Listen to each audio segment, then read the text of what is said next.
start work here. My apologies. Yeah. It was an emergency. I don't want him to die before he votes for my re-election. Honorable Speaker,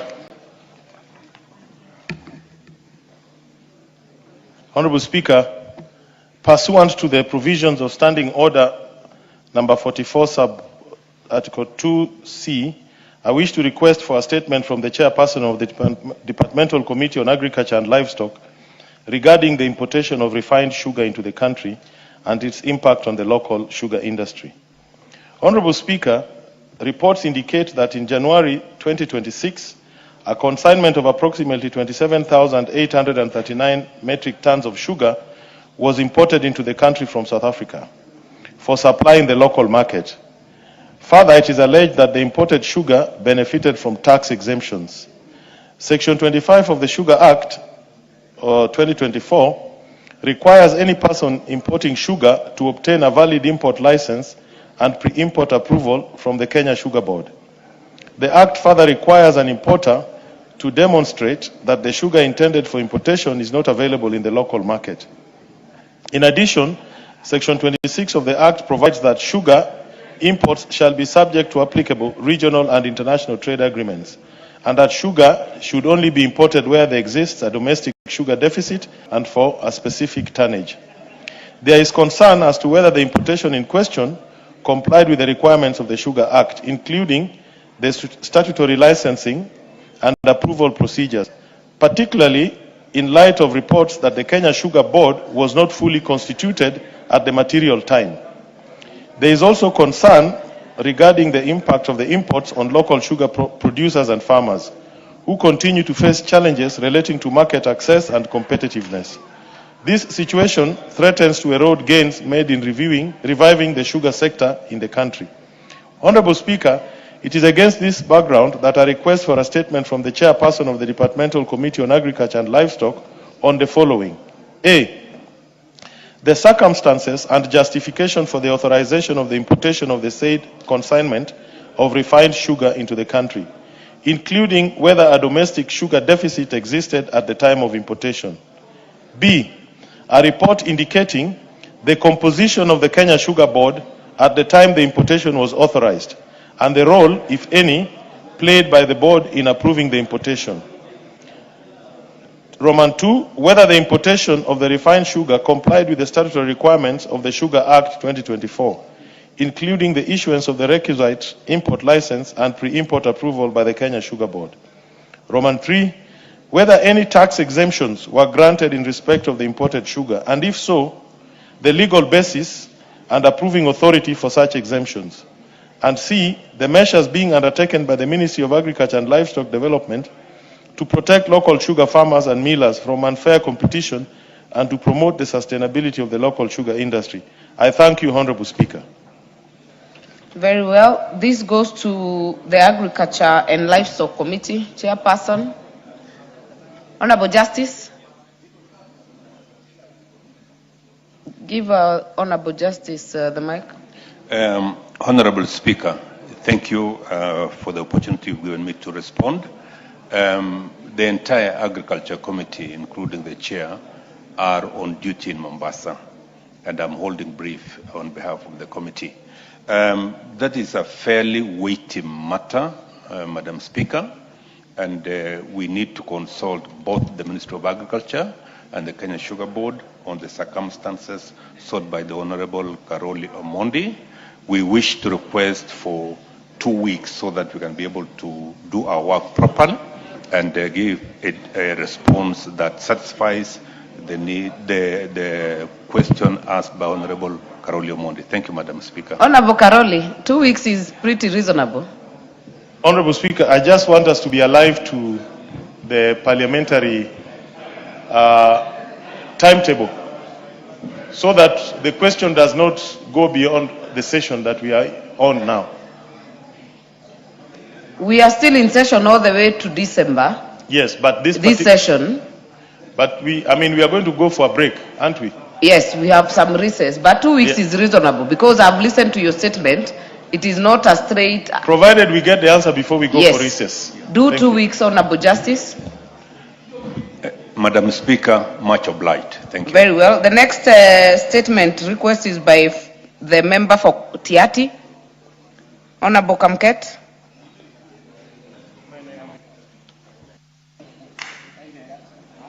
Thank you, Madam Speaker. Honorable Speaker, pursuant to the provisions of Standing Order 44-2C, I wish to request for a statement from the Chairperson, Departmental Committee on Finance and National Planning regarding the operationalization and implementation of the Equalization Fund. Honorable Speaker, Article 204 of the Constitution establishes the Equalization Fund for the purpose of providing basic services including water, roads, health facilities and electricity to marginalized areas, and to bring the quality of those services to the level generally enjoyed by the rest of the nation. However, Honorable Speaker, the operationalization and implementation of the fund has been characterized by delays in approval and disbursement of funds and delayed commencement of projects in the marginalized areas. Notably, Honorable Speaker, in many instances, funds appropriated for identified projects remain unutilized for prolonged periods, despite the projects having already undergone the prerequisite identification and approval processes. This points to structural inefficiencies within the current implementation framework, or indeed administrative ineptitude on the part of the county governments as the procuring entities. Consequently, Honorable Speaker, substantial public resources continue to lie idle, thereby frustrating the timely realization of the objects of the fund. Madam Speaker, additionally, the implementation framework under the Public Finance Management Act, CAP 412A, and the regulations involves institutional overlap by various agencies including the National Treasury, the Commission on Revenue Allocation, Parliament, county governments, and the Advisory Board of the Regulation Fund. This has resulted, Madam Speaker, in bureaucratic bottlenecks, delayed project approvals, and slow execution of development initiatives. Consequently, many marginalized communities continue to experience inadequate access to essential public services despite the existence of this fund. It is against this background, Honorable Speaker, that I request for a statement from the Chairperson of the Departmental Committee on Finance and National Planning on the following. Number one,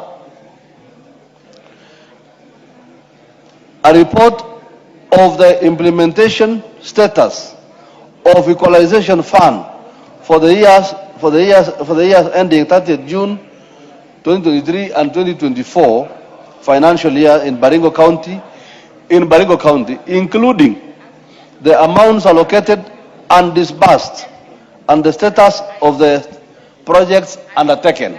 Number two, any plans by the National Treasury and economic planning to utilize the fund directly for the implementation of approved projects in line with Article 204B of the Constitution so as to eliminate administrative delays. And C, plans by the Ministry to strengthen coordination between the national government, county governments, and other implementing agencies to ensure effective delivery of Equalization Fund projects at the local level in line with the principles of cooperation under Article 6 of the Constitution. Thank you. Very well. That goes to Honorable Justice. Are you a member of Finance Committee? Madam Speaker, I Yeah. wanted to just give a You want to comment. ride on it? Yes, please, Okay. Madam Speaker. I'll indulge you. Madam Speaker, the Equalization Fund, as passed by this House, was meant to benefit those areas of this country which have been marginalized and which have remained behind in terms of development for a long, long time. Madam Speaker, the implementation of the Equalization Fund by the county governments has left a critical player in the exercise, and that is representatives of the people.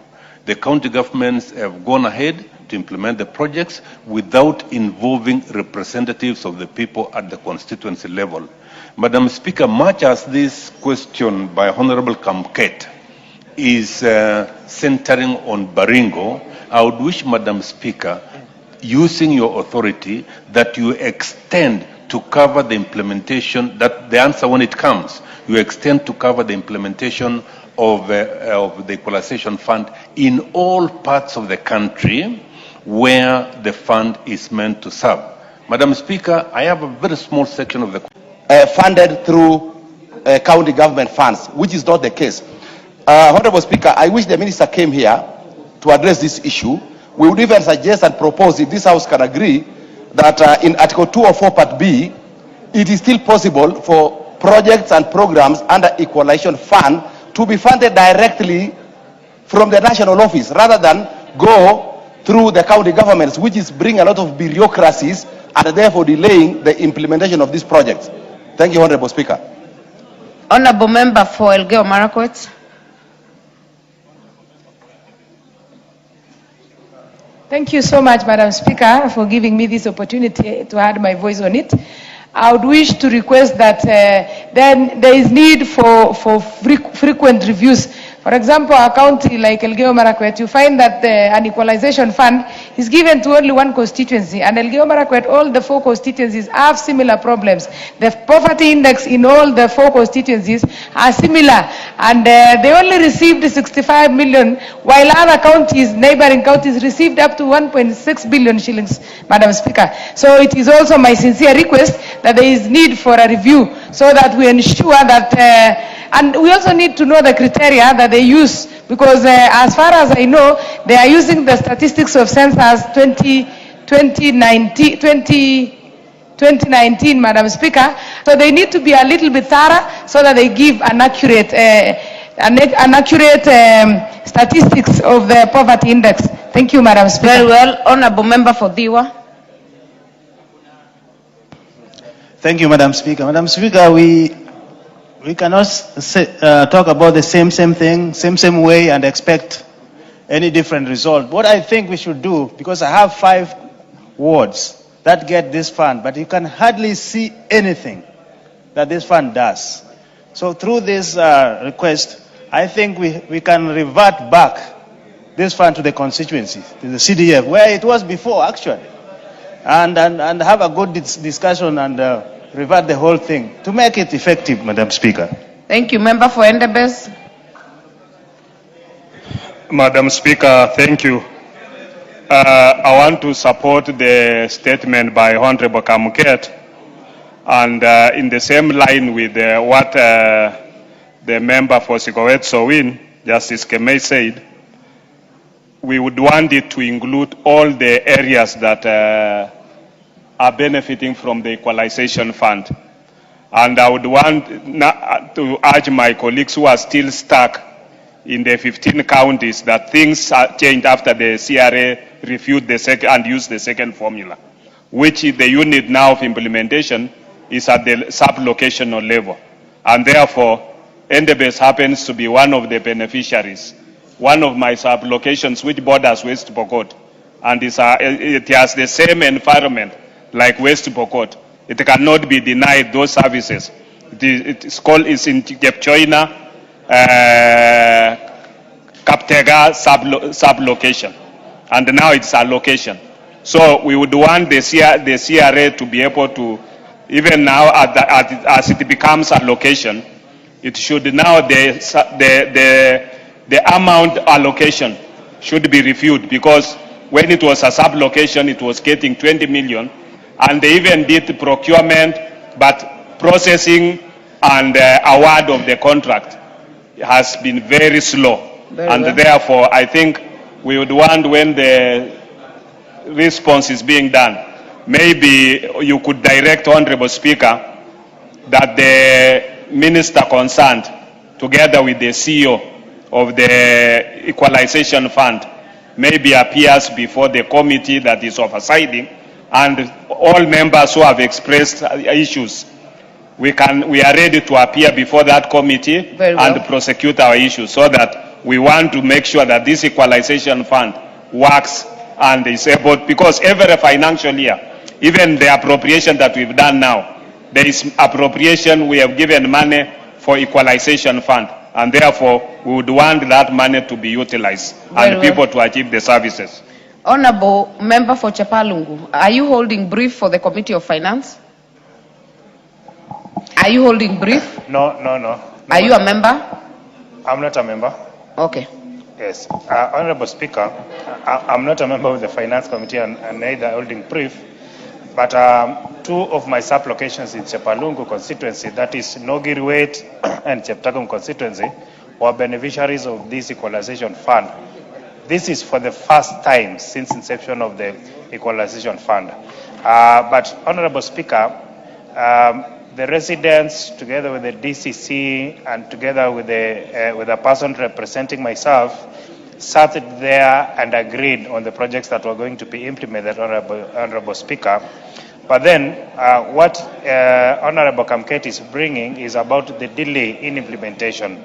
Truly, Honorable Speaker, almost 1.5 years down the line, nothing has been done despite public participation that was done. And normally when I go to the field, Honorable Speaker, to implement CDF projects, I am put to question because the residents there believe that members of parliament are answerable, whereas we all know that the procuring entity is the county government. Honorable Speaker, just the way Honorable Justice Keme has requested, I also wish that when these reports come back to Parliament, Chepalungu constituency and any other constituency that was benefiting from this Equalization Fund be included in the report, so that the residents that we represent are able to know what actually is delaying their projects factually. Honorable Speaker, I thank you for that. Very well, Daraka.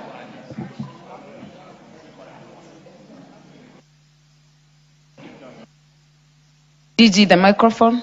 Thank you. Thank you very much, Madam Speaker. Madam Speaker, in terms of climatic conditions and aridity, marginalization, and everything else, the Raka rivals Baringo. And my recollection is about 2 years ago, when I saw this Equalization Fund being allocated by CRA, only 3 sublocations in the Raka got the funds, and the total amount for the Raka was only 22 million. The Raka Nithi, no other sublocation benefited, so the entire county had 22 million against Baringo 600 million. Honorable Speaker, if we are equalizing areas, we cannot go with the formula of CRA. And it's a high time we looked at the law to see whether indeed, if this money is taken to constituencies through CDF, it does a better job than it is doing. Even the projects they identified 2 years ago, they have not been implemented, which means either the money was not utilized, it went back to Treasury, or whichever. Equalization Fund is meant for areas that are marginalized, areas that have been left behind, Tharaka included, Kitui, Baringo, and all the others. We cannot go the way we are going. We have to relook at the law. We ensure that there is indeed equalization as contemplated by the Constitution. Thank you very much. Honorable members, I've indulged many of you, and I know this is a thorny issue. I still see some interest. Please keep it very short, because I want you to ride on this question by Honorable Kamket, so that we get to the end of this problem. It has come here not once. So let me hear Honorable Yegon. then I will hear Shakil, then Honorable Emathe, and Timothy will be the last one. Thank you, Madam Speaker, for also giving me an opportunity to ride on this matter. Madam Speaker, I think this is something which needs a broader discussion, and we would like to also think of inviting the Cabinet Secretary who is concerned into this, so that at least he can broadly tell us and give us details of which areas are being covered by this equalization fund. Madam Speaker, in my constituency, I have two areas, which is 2 wards. One is Kibreres ward and another one Longisa ward, which is totally in dire need of this equalization fund. In fact, we have so many teachers who are working out of my constituency, and when they want to come, they request to come back to the constituency. They always normally refer to me to maybe request them to come to a neighboring constituency like Narok West, where this equalization funds is working. So what we are doing is, what I'm requesting is basically to ask to look at the whole entire country and see those areas which equalization funds should apply. And this is something which we need to be addressed once and for all, because it is affecting entirely the whole country. Thank you, Madam Speaker. Very well. Shakil. Thank you, Madam Speaker. Madam Speaker, firstly, let me inform the House that I was on the Constitution Review Commission since 1998, and we worked very closely and we spent a lot of time on the Equalization Fund. It is a special constitutional fund created under Article 204 of the Constitution to finance basic services such as water, roads, health facilities and electricity in historically marginalized areas. Now that's the point. The point is here that the Equalization Fund has been suppressed politically. The core and purpose was to bring the basic qualities services to the historically marginalized areas. And Madam Speaker, there is also the marginalization fund, which also was created under the Constitution of Kenya to address the issue of the marginalized counties. Now, when you look at the Equalization Fund, one of the major issues of the Equalization Fund was water, health facilities and electricity. We know that the current government and electricity under the last mile, they're doing well. The health facilities, we are not that good because it's with the county. Honorable Shakil, don't do a debate, please, I am because not you're riding on the same. I am not putting a debate. Yeah. I'm informing the House that we were there in the Constitution Review when we put these two funds so that they could support the marginalized. I'm now finding that both these funds have been suppressed and they're changed and they've not been activated in the manner it was proposed to be. Had they been activated in that manner, rather than disseminated in little pieces, we would have been in a much better situation. So I plead with the House and I plead with these that we try and find in the last year of this term to see what we can do. And I'd like the Ministry of Finance and Planning to inform the House, this is the amount of money that we have in Equalization Fund, and this is the amount of funds that we have in the Marginalization Fund, and this is what we have done in the past 5 years. I'll be asking a question on that, Madam Speaker. Thank you, Madam. Thank you so much. Emathe. Thank you so much, Madam Speaker. Madam Speaker, there is a Kamkunji that's growing up here, led by the Chief Whip.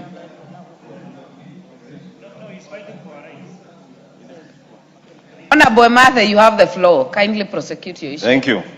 Madam Speaker, Article 204 on ensuring that the historically marginalized areas are also equalized in the development agenda is critical to our discussion. And Madam Speaker, allow me to point two issues. One, delay in the implementation of these equalization projects, equalization fund projects. And I want to thank Mheshimiwa Tiati for raising this. And I'm holding a report for Turkana Central on equalization fund. And when I look at it, only 2 projects out of 10 have been implemented since 2023.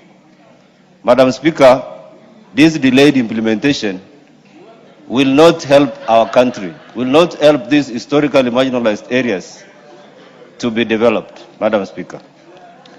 Again, when you look at what they have implemented, some projects have been duplicated. For example, there is a project that I'm already implementing under the same fund that we received in 2018. And you see, another project has been targeted for the same place. Madam Speaker, on this, I am sure EACC should be ready to pick up on this duplication, because a project was created and then another project on equalization fund is created in the same place. Madam Speaker, I think the most important thing here is to see how this equalization fund can be legalized fully and ensure that we get to the right office to implement this fund. As it is now, it is just owned by the county government. And it is what in some areas you can see being implemented, and the county government has just gone to sleep. And they... You have made your point. Thank you, Madam Speaker. Timothy? Thank you, Honorable Speaker. Honorable Speaker, as a country, we must reflect and ask ourselves what was the purpose of Article 204 of our Constitution in respect to Equalization Fund. Honorable Speaker, a keen reading of that provision provides that it was meant to provide basic services, including water, roads, healthcare services, and electricity to marginalized areas to the extent necessary to bring the quality of those services in those areas to the level generally enjoyed by the rest of the nation insofar as possible. Honorable Speaker, this fund was meant to bring equality in this country.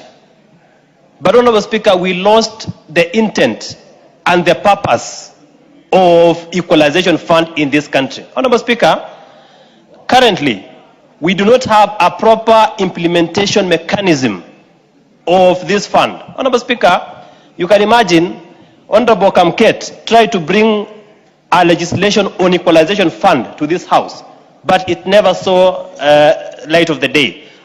So therefore, Honorable Speaker, for us to properly implement equalization fund in this country, we need a comprehensive legal framework in terms of Equalization Act, a legislation, a statute. Because, Honorable Speaker, currently, this fund is being implemented through regulations.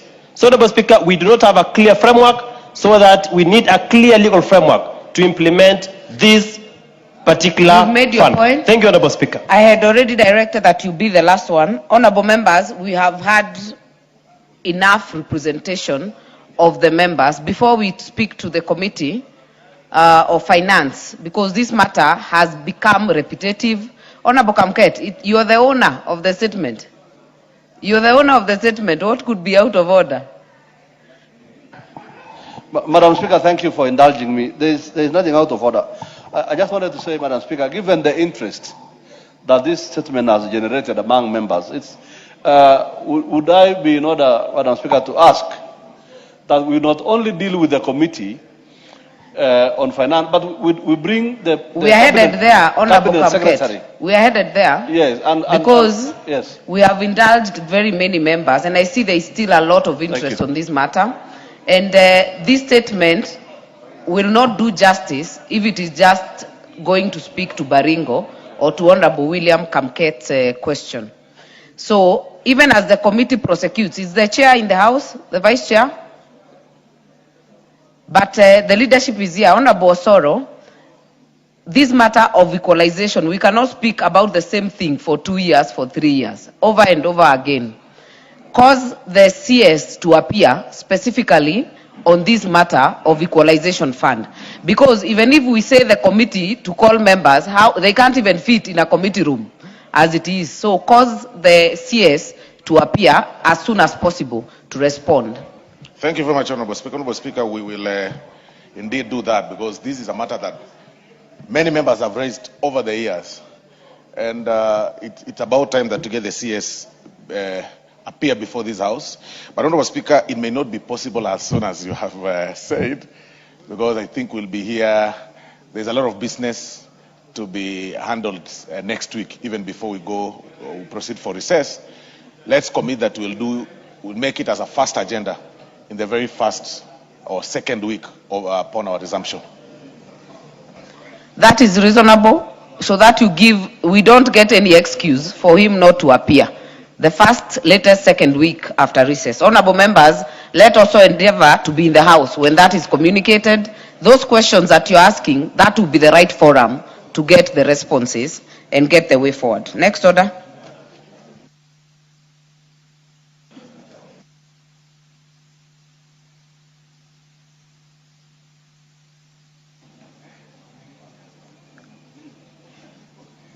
Honorable Makali Mulu, I have already said we go to the next order. I don't know which. Amata. Okay. Honorable Speaker, thank you very much for this opportunity. I've looked at the order paper, and I see that there is order number 9, which is going to discuss the committee of the whole House, and part of that will be the finance bill, Honorable Speaker. But when I look at the order paper, I don't see any amendments. I'm aware the committee said they will be amending, and also our side will be amending. Can you guide us, the House, Honorable Speaker, on that matter?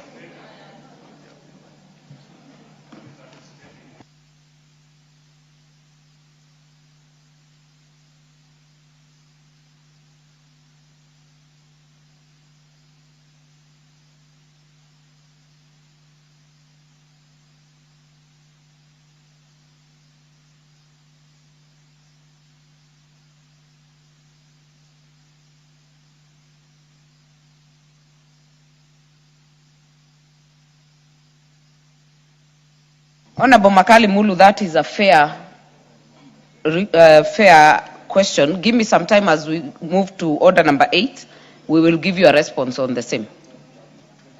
Next order.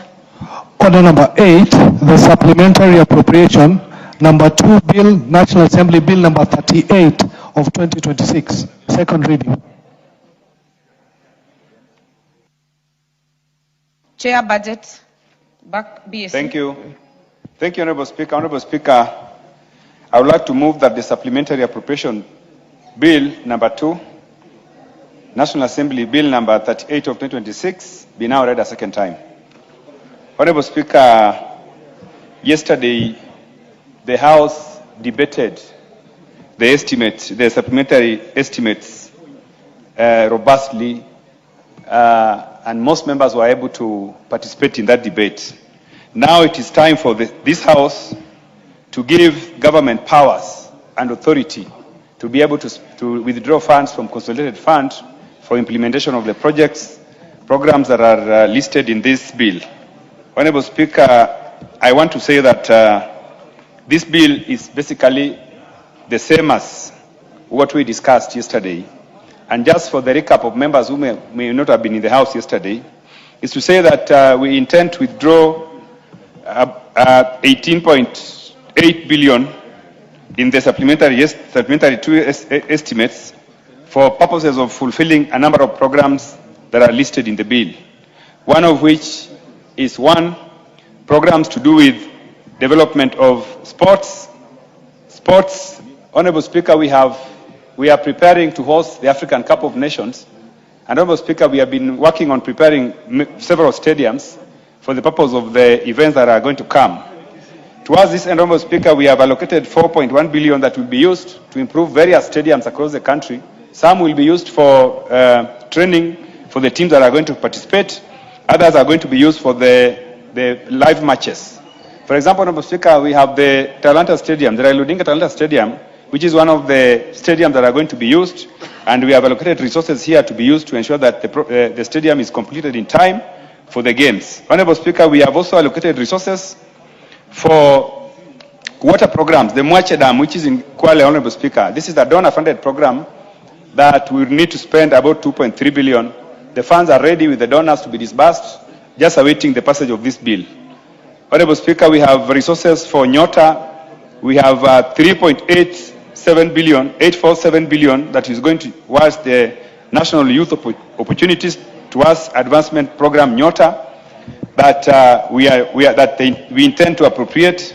Honorable Speaker, we have 1.5 billion, which is going for invigilation services. Honorable Speaker, during the last exams, our invigilators across the country were employed and their resources to pay them did not come. So we are allocating 1.5 billion shillings that is going towards payment of vigilators. Honorable Speaker, we have also security concerns. And yesterday I explained, Honorable Speaker, that anytime we need to take care of our security situation in the country, anytime we need to take care of our security as a country. And therefore, Honorable Speaker, there are security needs that needs to be sorted out.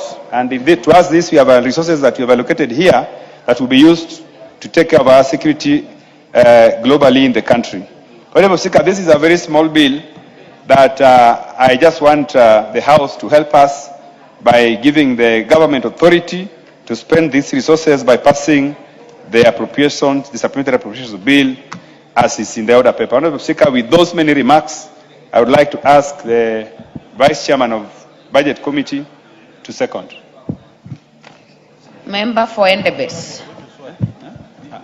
Thank you, Honorable Speaker. Honorable Speaker, I stand to second the supplementary appropriation number 2 bill, National Assembly Bill number 38 of 2026. And this is to allow the government to now withdraw funds to be able to fund the projects as ably substantiated by my chair, and therefore I second. Very well. Order, members. Honorable members, allow me then to put the question, to propose the question that the supplementary appropriation bill number 2 bill, National Assembly Bill number 38 of 2026 be now read a second time.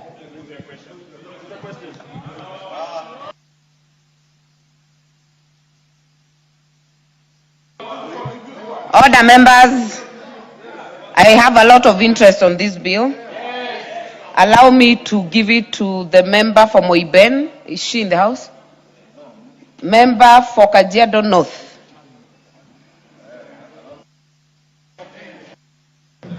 Thank you, Madam Speaker. It is just 2 weeks to the end of the financial year. An appropriation bill that wants to give the Deputy President 200 million, 1 billion to the State House. Madam Speaker, when are they going to spend this money? At what point are they going to spend? On what? Madam Speaker, amounting to 6.5 billion for general expenses. For public service, Mr. Speaker, a place where you know very well, you have increased the number of employees. Madam Speaker, you are just 198. My problem is the lack of priority for this administration. Honorable members, it is important for you to note that at the end of the financial year, your NGCDF has not been 100% up to this point. What we should be talking about is 100% of NGCDF resources that are pro-people. And Madam Speaker, it is important for members to know, when you bring supplementary to appropriation, all your pending roads should have been on this supplementary, so that if the Honorable Soro has roads in South Migurango, if I have roads, we should have prioritized this 5 billion to go to these pending projects. But we are taking them for recurrent expenditure. I have a big issue with that. While the chair of the committee is very efficient in facilitating the executive, be efficient in facilitating stalled projects in the Nyanza region, in the Coast region. Don't be very fast to facilitate other operations. And you have 1.5 billion for other operations in the Office of Interior Security, in Office of Internal Security and National Administration. Madam Speaker, it is important for you to know that some of the pending issues in this Bunge, some of the things of the project that we have wished to do, they have not been factored in. These 2 weeks, of course, you know very well, even some of you have problem with your own offices. You had requested for resources and they have not been catered in. Allow me to also say that it is important for the projects that we talked about while we were beginning these sessions, and they have already been procured, and what has told them is resources. So when you put in 6 billion to recurrent expenditure, it's a shame on you, honorable members. And the Honorable Soro, you want to come here and say yes, yes, yes. You even don't want us to debate this, you want us to go to the vote. I want to thank you, Madam Speaker, for according me this opportunity. I do not need to belabor that the priorities of the Kenya Kwanza administration are lost. Recurrent administration is not what you should prioritize. Some of you that are complaining here, like the member for Nandi Hills, your roads are dire. They are in bad shape. You should be talking about your roads, not recurrent expenditure. The Honorable Soro, you have problems with roads in your constituency. With those many remarks, this is the worst supplementary 2 we have ever had. It is so unconstitutional. 2 weeks, how are they going to spend 6.5 billion in other expenses? It is not even possible. This is budgeted corruption. This is what we are saying no to. With those many remarks, you can have your cake, take your budget with your president, go and do what you so wish. But Kenyans are watching you. Very well. Member for Baringo North.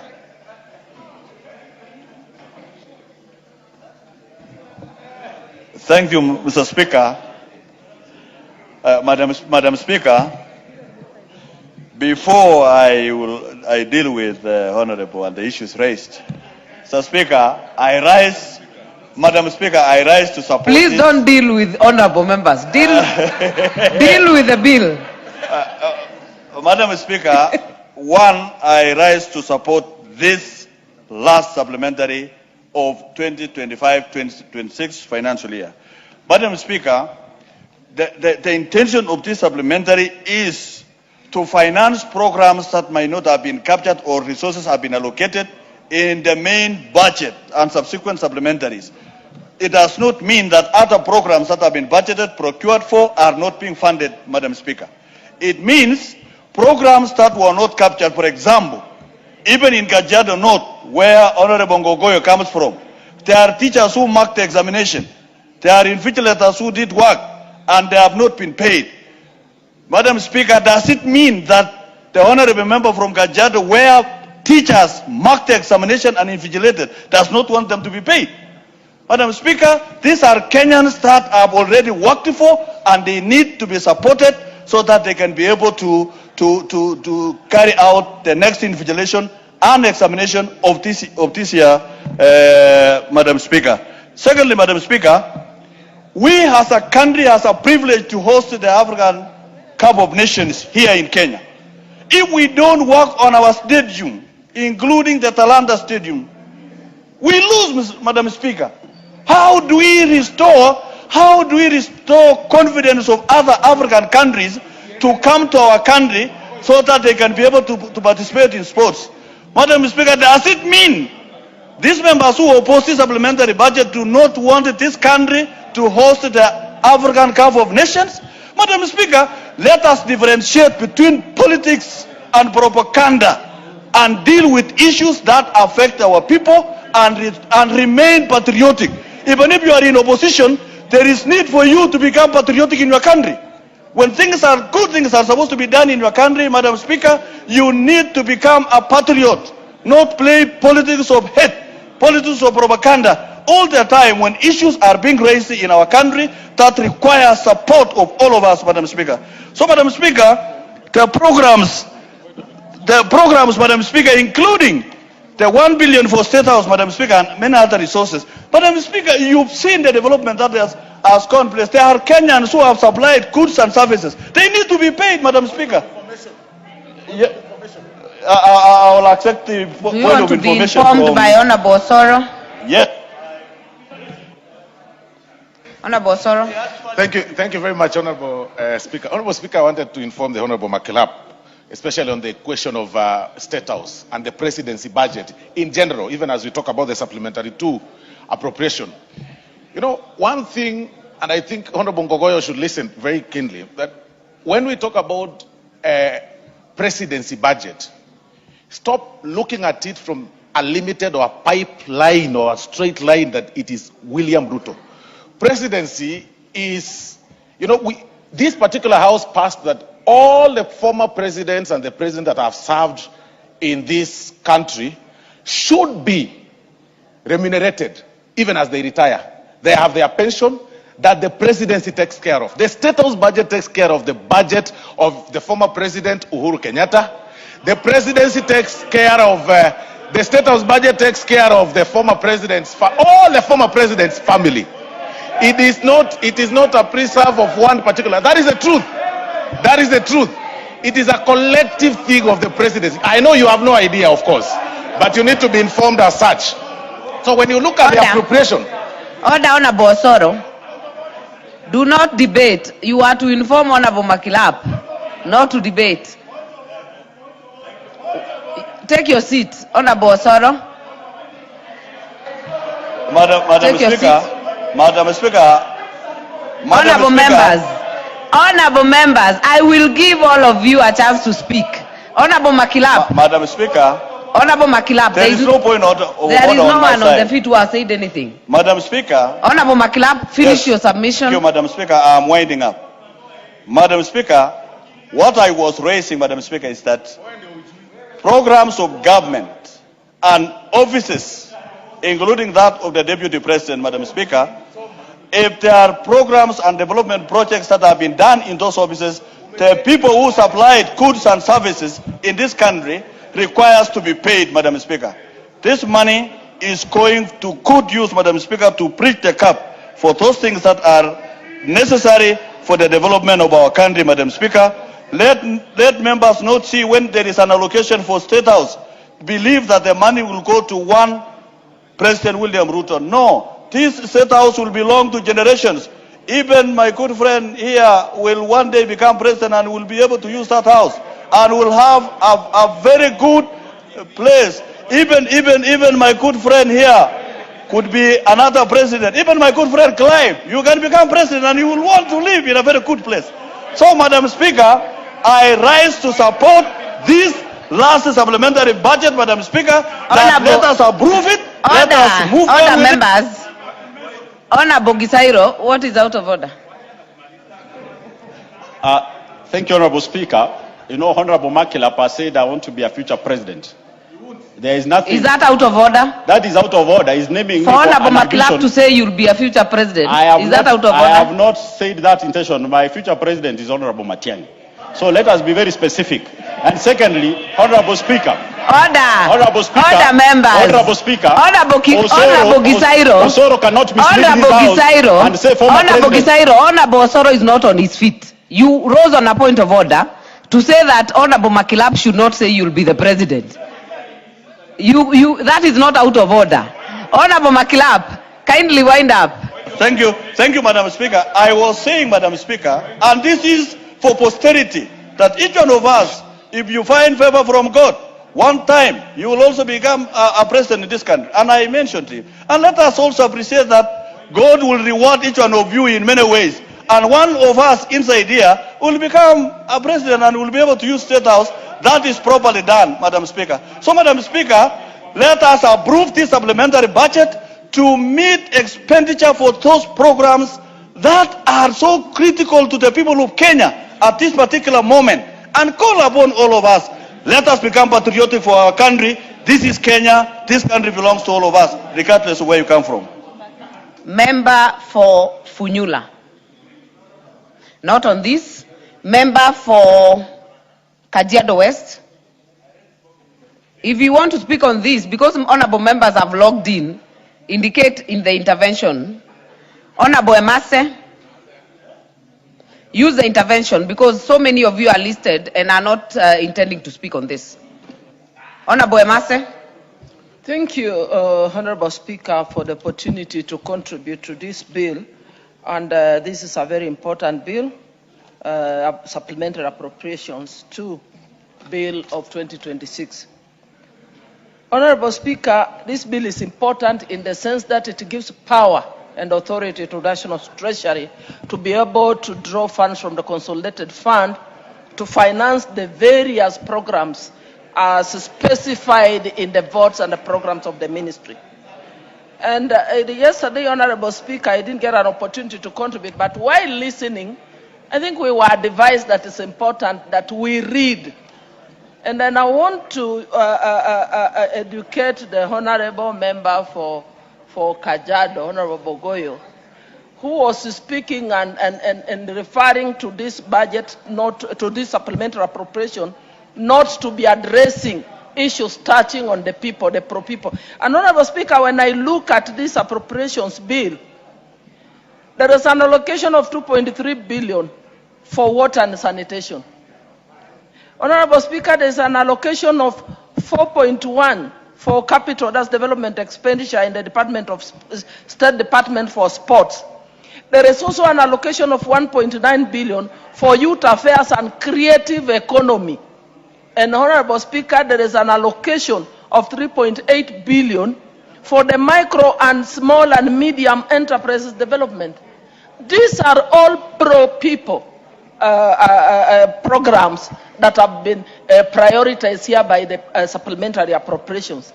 And in any case, this is just a supplementary rearrangement of the budget to move funds to where they are needed the most.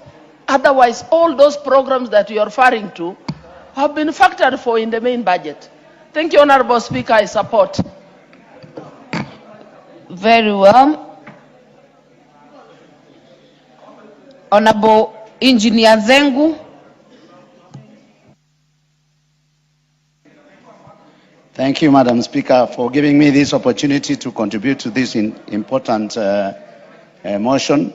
Mr. Speaker, Madam Speaker, I just wanted to contribute on matters to do with Mwache Dam, but even as I go to Mwache Dam, I want to ask a clarification.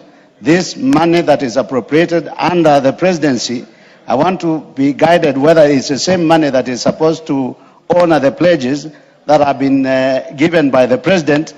Honorable Speaker, the president in 2023 came to my constituency and promised that he's going to buy a school bus for a school called Tharaka Girls, and promised that he's going to do another school in Kakombe, and he promised so many things in my constituency. Those things have not been done. So I'm hoping. Honorable Engineer Zengu, take your seat for a minute. There is a point of order from member for Endebess.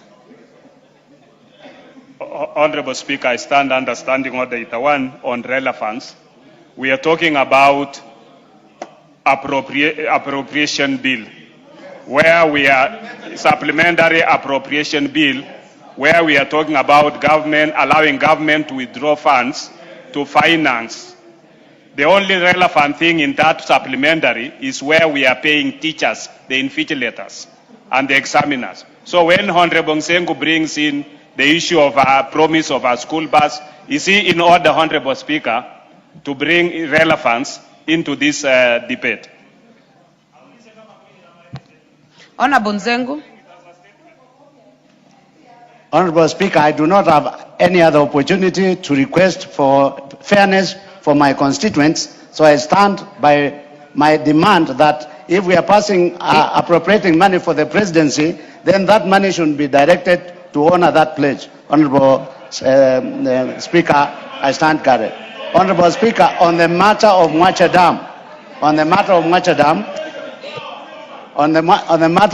Dam, Honorable Speaker, we visited as a committee, because I belong to the Committee of Blue Economy, Water and Irrigation, and we realized that the community where the water is being abstracted from is not benefiting from the Mwache project. The water is being collected from the Mwache area, but the water is going to Mombasa County.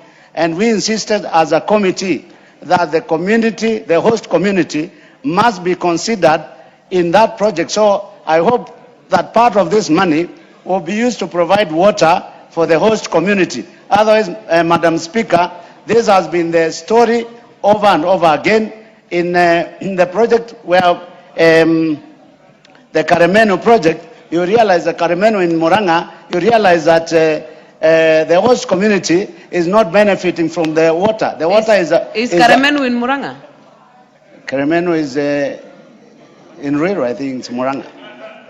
It is not in Muranga, but okay, that project, the Northern Collector Tunnel, let me correct myself. The Northern Collector Tunnel, which is in Muranga, when we visited that project, again the same story of the host community not benefiting and the water benefiting some communities downstream is the same that has been repeated in Mwache. So, Madam Speaker, I want to urge that the planners of this water project must take care of the host community before it benefits other community. Thank you, Madam Speaker. Member for Tharaka. Yeah, thank you very much, Honorable Speaker. Honorable Speaker, today we are debating the bill itself. Yesterday we were on the estimates, but the statements that were made yesterday continue to be repeated this morning, and it's important that we also respond to them. Number one, we were given areas where this money is actually being appropriated to, and we debated on those areas. A repetition that there is money being allocated to the presidency. We have said that the presidency is as important as any other facet of this government. And to prove this, you can see what the office is doing as we speak today. The chief executive of the country is out of the country, busy working for this country in matters that are going to be of benefit to us. That is number one. Number two, as he works out there, the deputy president, and we must admit that we have one of the best deputy presidents since the era of Moi. Moi was the only other person who actually rivals Professor Kithure Kindiki. Absolutely. You can see the way he is running the country in the absence of the chief executive. I do repeat, without any qualms whatsoever, that what is out of order, member for Kegumo? What's the scale? I don't have to have your scale. Take your seat, Honorable Murugara. Thank you, Madam Speaker. I think we must also be truthful and factual in this House, and all statements must be verifiable. How, starting order number 83, how can Murugara claim that you have the best deputy president since the era of Moi? What criteria are you using? Honorable Gigi. Thank you very much. Let me give you the right scale. The right scale is number one. Members, the member has just taken on his feet. I haven't said anything. He has not even spoken. Give him a minute to say something. The scale I have used is my own scale. I am entitled to debate. I am entitled to express my opinion here. I can assure you, listen to why I say so, if you want to hear. Number one, Professor Kithure Kindiki understands the government. Honorable members, the government.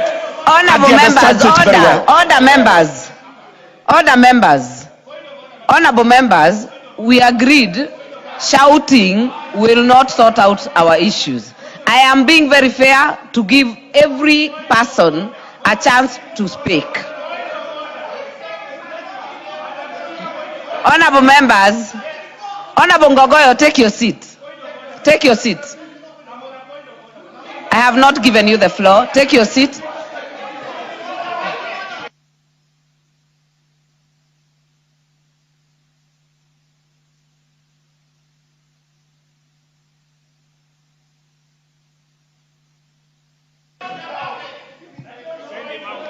Honorable members, let us maintain decorum.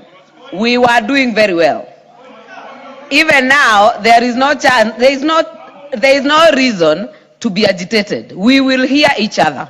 So, honorable members, I know many of you are really pushing buttons today, but allow us, no, I'm not sending anyone out. And do not do the speaker's work. Do not do the speaker's work.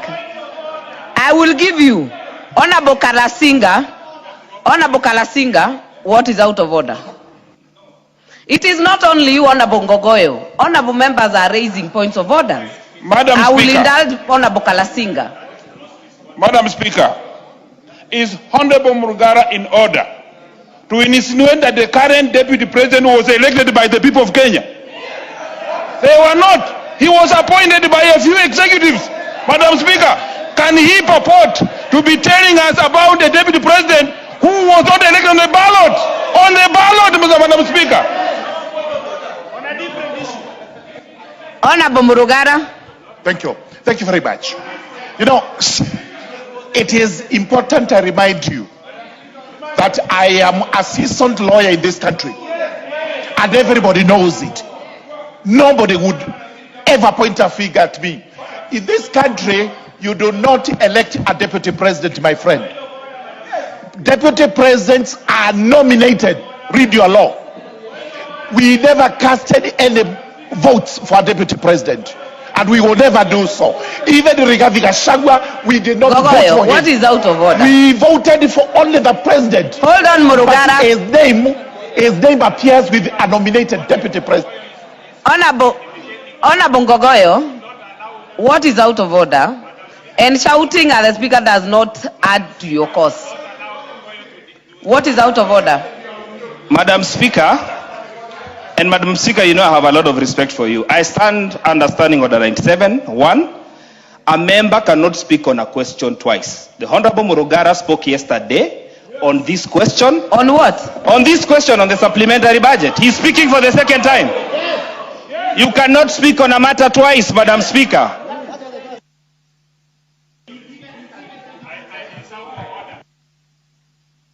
Honorable Ngogoyo, that I know there is a lot of confusion of what went on yesterday and what is going on today.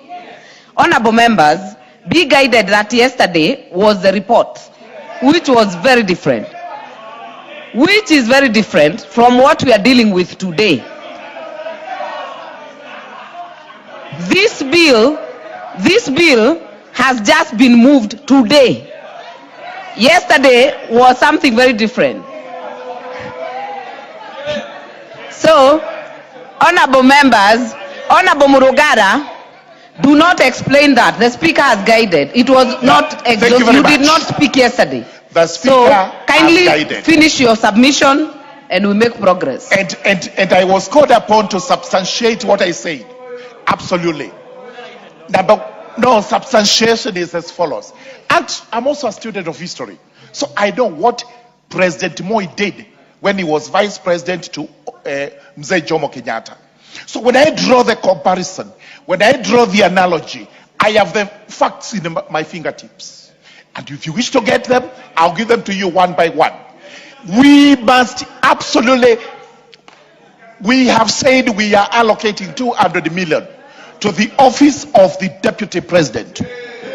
And you cannot question that, I'm sorry, because we passed the estimates yesterday. If you were not here, you have yourself to blame. Number two, it depends on whether this motion, this bill, will carry the day or not. And it's going to carry the day. Therefore, we must appreciate the important work that Deputy President is doing for the country. And I must laud the ODM. When they gave us the experts, actually we from the Mount Kenya East, we also gave this government an expert in the name of the Deputy President of the Republic of Kenya, Professor Kithure Kindiki. Thank you very much. Honorable members, I need to clarify to the House something very quickly. Yesterday's motion was the consideration of the supplementary estimates for the year 2025-2026 general debate, that this House adopts the report of the Budget and Appropriations Committee on the consideration of the same, so that even the members who spoke yesterday, you still have a chance to speak today, because these are different bill, different motion. Are we together, honorable members? We are doing very well. Honorable members, I'll give the member for Suba South, Honorable Karoli. Thank you very much, Madam Speaker.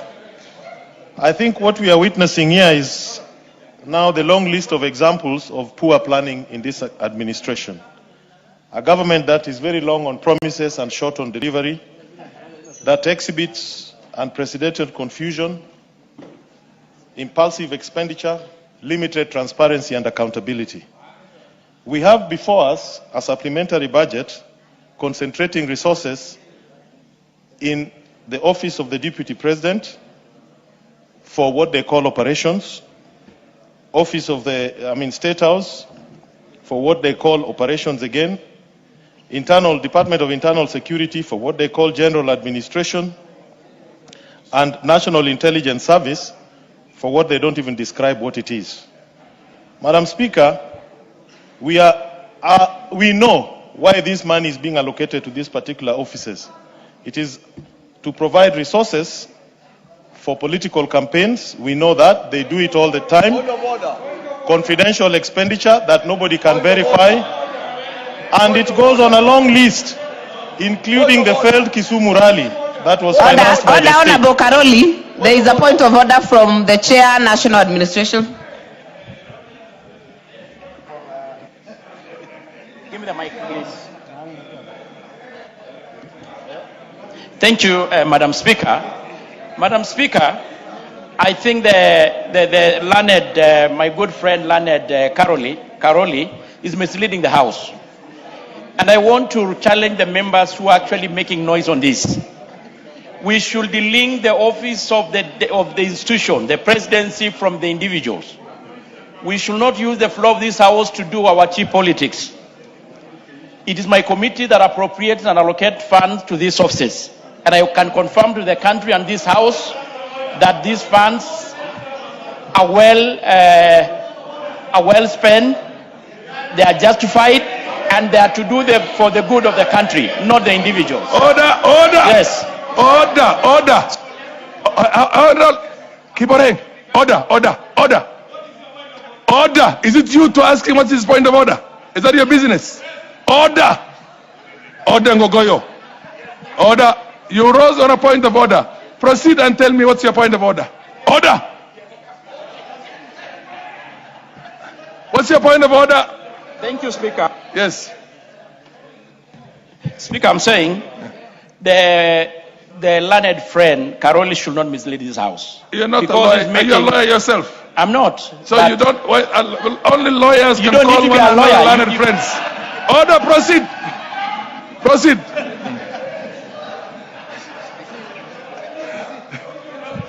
He's my friend, but he's not learned. Honorable Speaker. Okay, yeah. The solution being offered is as bad as the problem itself. Mr. Speaker, wise men have told us before that life under good government is rarely dramatic. The life under a bad government is always so. Honorable Speaker, we are being told that there's money here being allocated for the completion of the stadiums that are being built for AFCON. Let me tell the world, the Talanta Stadium, which they want to name after our great leader Raila Amolo Odinga, is itself an example of how corrupt and how inept this government is. That particular stadium, the original costing was 18 billion. It was revised to 32 billion by University of Nairobi. Today that stadium is costing $342 million. What's your point of order, Honorable Dawood? Order. Honorable Dawood, what's your point of order? Mr. Speaker, yes. Honorable Karoli should substantiate when he said that this money is going for political campaigns. Can he substantiate which political campaigns is he talking about? Honorable Speaker, there is a schedule here. The 200 million to the office of the Deputy President is called for. Order, Honorable Karoli. The majority leader is on a point of order. Order. Honorable Speaker. Yes, majority leader. Honorable Speaker, I rise because I don't I don't want to interrupt Honorable Karoli, and I want to just ask members. Honorable Karoli has his right to say whatever he wants to say. And, Honorable Speaker, we are degrading the image of this House. Thoroughly. We are degrading the image of this House when Honorable Karoli stands in his place and the best he can get is a shouting match. Honorable Rahim has a right to interject, Honorable Speaker. And you have given him the right to interject. He will interject for a minute, then Honorable Karoli continues. The member for Kajiado North is there shouting at the other one, you sit down. And Honorable Speaker, you have rightly told the member for Kajiado North, Honorable Ngogoyo, you are the one presiding the House. I really want to beseech you, members. Let us not degrade ourselves to the level we are degrading ourselves, to a level worse than county assemblies, honestly. We should allow, this is exactly what I'm speaking about. Honorable Speaker, yes. It speaks volumes to a member's maturity level. When you can't have the temerity. Honorable Ngogoyo. Order, Honorable Majority Leader, order. Honorable members, I want this House to have the dignity that it deserves. I had told you before yesterday, I'm not going to give anybody the honor of sending him out of the House because maybe they would appear on the headlines and that might appeal to people outside the House. The dignity of the House must be protected. But I'm going to change that now. If I hear any shouting matches here and somebody without deferring the responsibility of maintaining order in the House to the Speaker or the Chair for that matter decides to go on a shouting match across, I'm going to send you out of the House. And I can tell you one thing. I've done that many times before.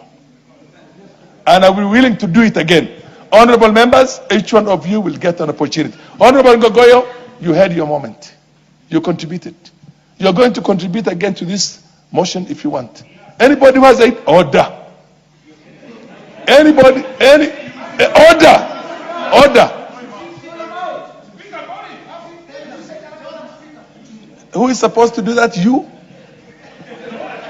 Kalasinga, Honorable Kalasinga, Honorable Murillo.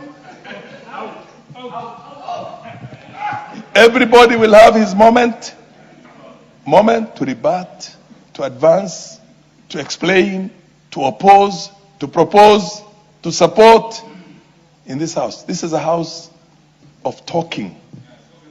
But it's a house of ideas. It's not a house of shouting matches. So let us maintain that dignity. Proceed. Honorable Speaker, I really thank the Majority Leader for those wise words. Unfortunately, he has set the bad precedent himself in this House. He spends a lot of time addressing imaginary enemies and wasting our time here. Anyway, Honorable Speaker, as I was saying, what we have here, and I'm looking at the breakdown, there's a long schedule here. When you look at the expenses, if this was a serious government, they could have contemplated some of them when they were making the main budget. There's nothing we can call emergency here or something that is so special. And the large amounts of resources are allocated to areas that are traditionally known for opaque expenditure and lack of accountability. That is why I'm saying much of the resources here, close to 8-point-something billion, is being taken to areas that we know are being used for politics. 200 million to enable the Deputy President continue traveling around the country doing politics. 1 billion to State House. We don't know what happens there, but most of the times we see yellow colors. It has become a party headquarters that is not the house that is supposed to unify the entire republic. And if you look at National Intelligence Service, Order.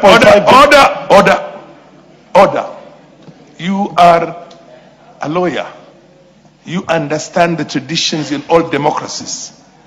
There are a number of institutions that you cannot discuss them in the House.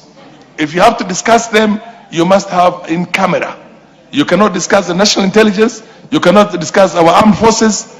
You cannot discuss the Navy, the Army, the Air Force in the manner you're going to discuss any other. So you can talk about the others, but don't bring in the national intelligence or the army or the navy or the air force. Thank you very much, Honorable Speaker. I was the top constitutional lawyer in my class. Let me remind the House. MP for game, order. MP for game. You will remind the House later when there's Mr. Speaker, order. Yes. the Honorable Karoli has been a beneficiary of many visits to State House. So you know when he visits State House, you must have some tea. It is an important institution. So, and we have many times in the night, Mr. Speaker, visited State House with Karoli. So he cannot say he doesn't know what. That order, Honorable MP for game. MP for game. Order, Honorable MP for game. That's a point of argument. It's not a point of order. Order. Proceed, Karoli. Honorable Speaker, our Constitution places all the security agencies under civilian oversight in this House. Section 23 of our Parliamentary Powers and Privileges Act clearly says that all documents, whether from National Intelligence Service or the military, are to be brought to this House for scrutiny. So what I'm doing is correct. There is no law that says we don't have oversight. Our Constitution is clear, parliamentary powers and privileges are clear. Order. I don't know if you're on your second term or your first term. Your first term. Then you are misorder. Order. Wamboka, order.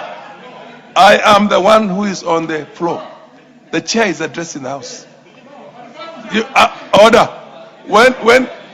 If you are a first termer, you better learn that. Order. Honorable Kalasinga, I want you out of the House for the moment. Out until for the rest of the day. You don't even know the rules, because if I tell the Sergeant Arms and he touches you like that, you will lose a lot of time and a lot of money.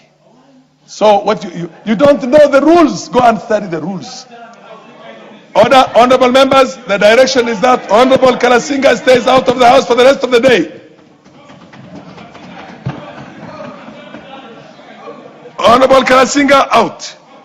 The chair directs that you stay out of the House for the rest of the day.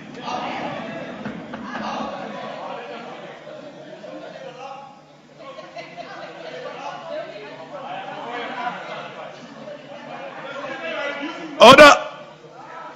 No business will be transacted until you are out of the House. Order.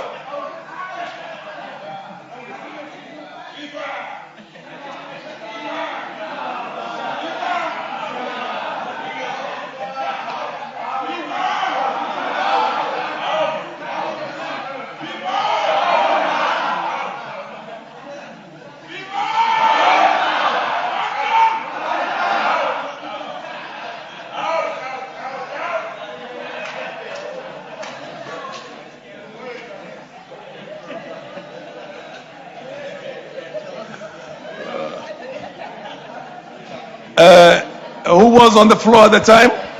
Mr. Speaker, the interruptions continue. I'm still soldiering on. Mr. Speaker, let me strongly oppose this particular supplementary budget for the reasons I've said. And I've given the example of Talanta Stadium, where a whopping 42 billion shillings is being spent there without a tender, without sufficient public scrutiny. And we know why. We know why. We know what is happening there. But one time, in not so distant a future, there'll be accountability. And we will make sure it happens. Thank you very much, Honorable Speaker. Honorable Majority Leader, followed by the Honorable Amolo, Otiende Amolo. Thank you, Honorable Speaker. Honorable Speaker, I rise to support this second supplementary budget of the year 2025-2026. Honorable Speaker, let me begin by reiterating what I said when we were considering the report of the committee, that a second supplementary budget ordinarily is to realign expenditure that you cannot be able to consume maybe in one state department to another state department that will be able to consume that money within that fiscal year, or as the case is in some of the items that are here, to provide for very urgent and emergency funding that had not been provided for. And I just want to point out a few, Honorable Speaker, so that even, Honorable Speaker, if you can protect me from these people making noise behind me. I can hardly hear myself. Yes, I am of the view, anybody from either side of the house. I wish I had those powers to send anyone out. But, honorable members, I was very serious when I said we need to uphold the decorum of the house. Because Honorable Karoli Omondi will stand in his place, make his point. If there is something that he says I don't agree with, I will correct the situation, like I will be correcting what he's saying about Talanta Stadium. Honorable Speaker, I was saying some of that expenditure, and I'm happy you have guided on NIS, because NIS, our State Department for Internal Security, are getting an additional 1.5 billion and 3.5 billion to NIS for security operations. And Honorable Speaker, those of us who come from areas that have suffered insecurity, and those members from Marsabit will tell you the problems that they have had in the recent past. You cannot wait for the next financial year to be able to appropriate for security operations and security matters. Because if anything were to happen and the security agencies say they could not do it because they didn't have resources, Honorable Speaker, the discussion will be different from what we are saying here.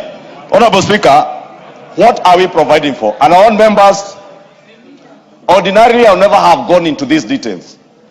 But because there are those of us who want to make politics out of this, it is good to point it out. And I will start with what affects you as members of parliament. In this supplementary budget, if Honorable Yegon can listen, and the Honorable Benjamin Langat, if only they can listen, proceed. Honorable Benjamin Langat and Yegon, you will know that in this budget, your own medical as members of parliament, you have an additional 110 million. Your own medical. I do not need to name names and what some of us, our colleagues, have had to go through in the recent past, and the support they have gotten from this institution. It may happen to any one of you before the end of this financial year or the next financial year. In this, Honorable Speaker, the Honorable Rahim Dawood, standing where he's standing, he will interject the Honorable Karoli Omondi because he wants to be seen on TV on KBC. For him to be seen on KBC, Parliament has to pay KBC. We have provided an additional 200 billion shillings for you to continue getting the live broadcast so that you may be seen on TV, as many of you want to be seen on TV. Honorable members,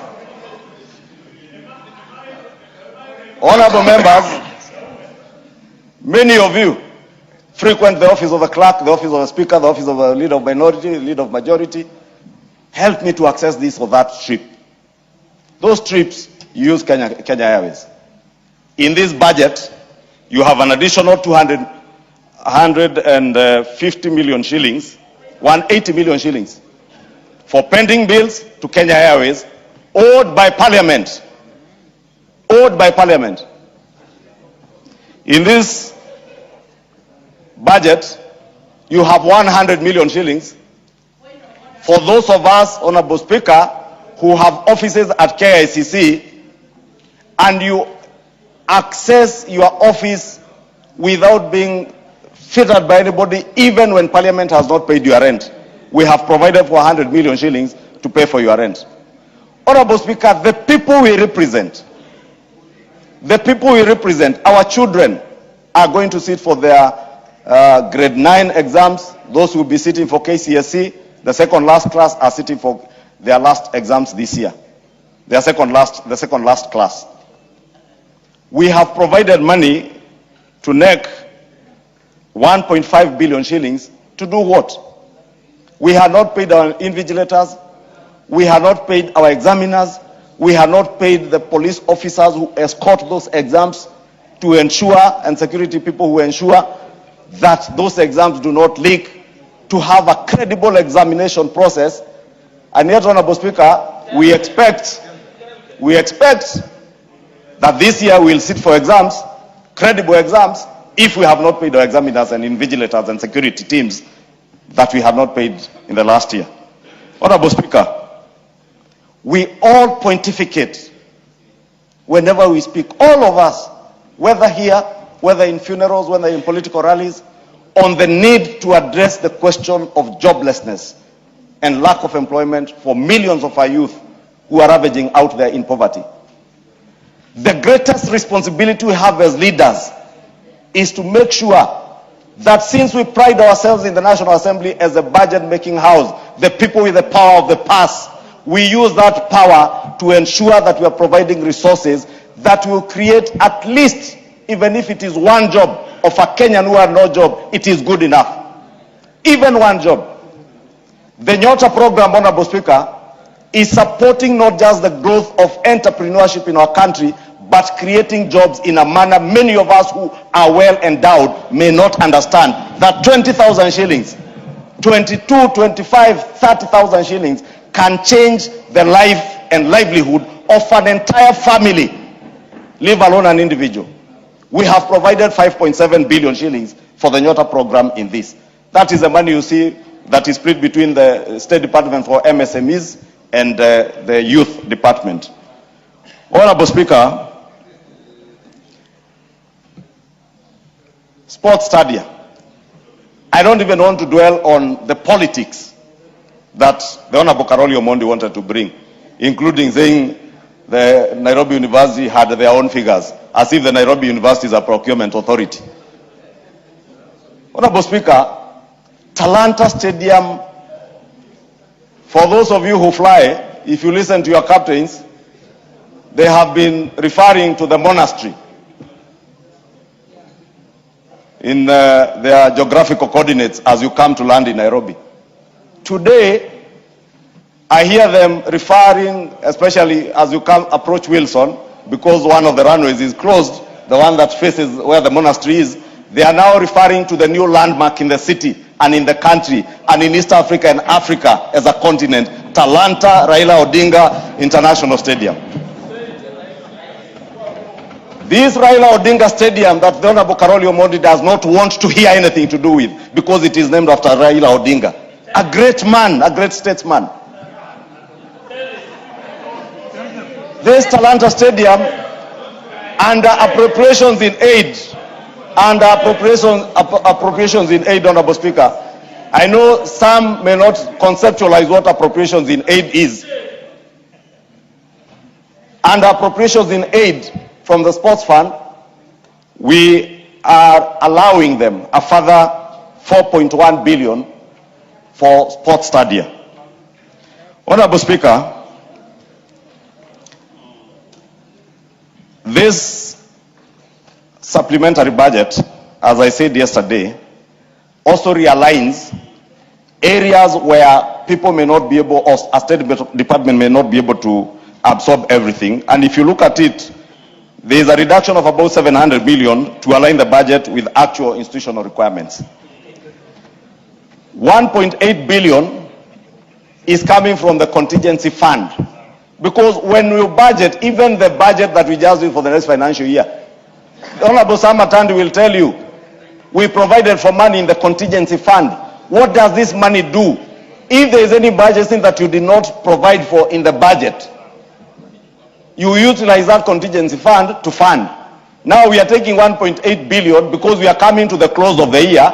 That money has not been spent, and you take it to more important things where you can spend this money. For instance, you want to watch FIFA World Cup, broadcasting rights for KBC has 150 million shillings from this. Honorable Speaker, the people of Kwale and the entire coast region and parts of the lower eastern will give you horror stories. I do not want to say horror, like someone said here, that Kenyans watching horror.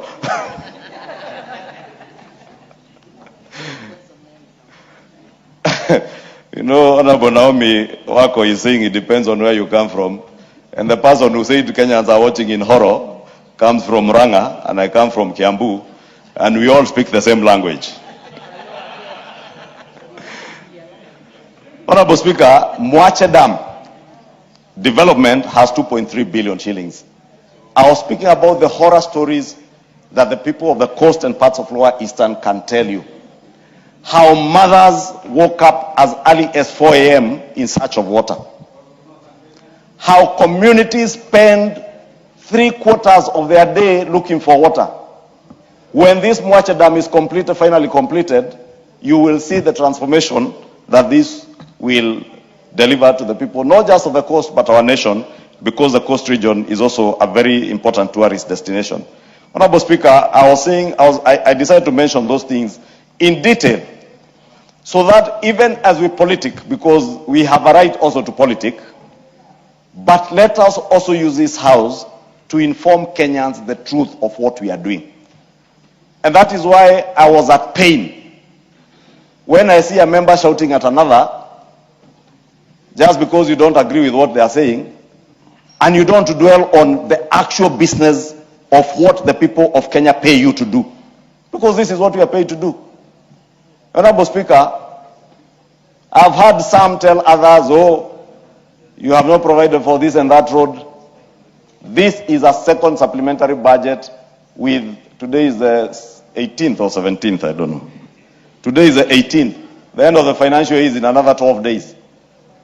So you must be certain, if you are putting money in development, it is money that you get exchequer releases. And if you are aware, probably they have started strangling the system now to slow down on exchequer releases from the National Treasury. Therefore, those of you who want to belittle, because I had a member belittling the member for Nandi Hills, I am aware and I know the people of Nandi Hills have roads, and I'm sure the member for Nandi Hills can name those roads. They have roads provided for in the budget because this member for Nandi Hills is a very diligent member of parliament who takes time to follow on development projects in his constituency. And I would dare the member for Kajiado North, who was fighting the member for Nandi Hills, tell the people of Kajiado North a single road that you have followed up to provide for the people of Kajiado North. Honorable Majority Leader, you understand the rules very well. You cannot discuss a fellow member conduct both inside and outside the house without a substantive motion. Thank you, Honorable Speaker. I stand guided, and as always, I cannot argue with the chair. Because you know, the only person with powers to throw me out of the house is you. And I abide by what you are saying, Honorable Speaker, because I want us to allow each other to debate. So that, Honorable Speaker, when the member for Kajiado North spites the member for Nandi Hills, the member for Nandi Hills gets an opportunity to defend it. But because he's a member, he's my member, and I know line by line what is in the budget. I know Nandi Hills has adequate roads because of the diligence and follow-up by the member for Nandi Hills. But I know the people of Kajiado North are still crying, and crying very hard. The people of Kajiado North are my immediate neighbors. I have roads that I am pushing on behalf of the people of Kajiado North. And some I have made sure those roads are in the budget because I follow on their behalf. A member is on a point of order, yes. Thank you, Mr. Speaker, sir, but I wish to ask you, is a majority leader in order to keep referring to members of parliament, even to keep referring to people outside this parliament? Every time you have a debate, he has to delay debates by naming individuals who are not in this parliament and other members of parliament, trying to degrade people with his remarks. Honorable member. Trying to demean people. Order, honorable member. I've heard you. Honorable member, I am very keenly listening to him. The moment he crosses the boundary and discusses the conduct of the MP for Narok North, even to say that he's not doing good enough for his people to get roads, I'll order him out of order. Order. We are in a session. Order. Muriu. Order. Thank you, Honorable Speaker. Since my time is about to get over, I have no business replying to the member for Starehe. I only said, I mentioned Kajiado North because they are my immediate neighbors, and they are roads that I am working very hard for them, for the people of Kajiado North to get access to roads, because the people of Kajiado North deserve development like any other part of Kenya. And I have worked very hard, and I will make sure the roads that were connecting the Gong bypass that I made sure was in this budget, because Almost. Give him an additional 3 minutes. Honorable Speaker, I was saying, because... Conclude. As I conclude, Honorable Speaker, I was saying, the Gong Bypass Road, for instance, and the roads, the Matasia loops, because almost 40% of the people who live in Kajiado North migrated from my village in Kekambura. They call me every day. And I, as a national leader, I have to support them. And I have supported them, and I've made sure in the next budget, the next financial year's budget, the Gong Bypass Road will be done, and it is there. Just like the member, I hope the member for Nandi Hills will get an opportunity to tell the people of Nandi Hills the kind of work he has put in, because I've been to Nandi Hills. I know the roads he has seen in the office to help him with. But, Honorable Speaker, I think is the majority leader in order to make such reckless statements that I ensured the money was in the budget, that I will make sure that thing is in the budget next year. I mean, we have a budget framework. We have a process of making budgets in this country. Are you revealing to the country that those processes don't matter? It is what your whims are when you want to attend to your relatives that matters. Honorable Speaker.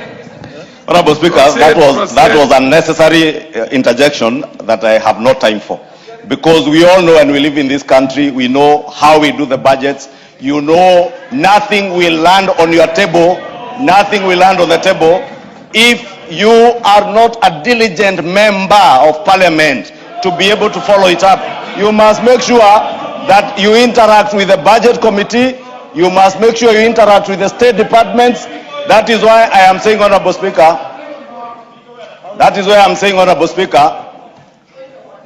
for us to be debating development expenditure 2 weeks to the end of the financial year, we only want to throw points at the member for Nandi Hills, who is a very, I must repeat, is a very diligent member.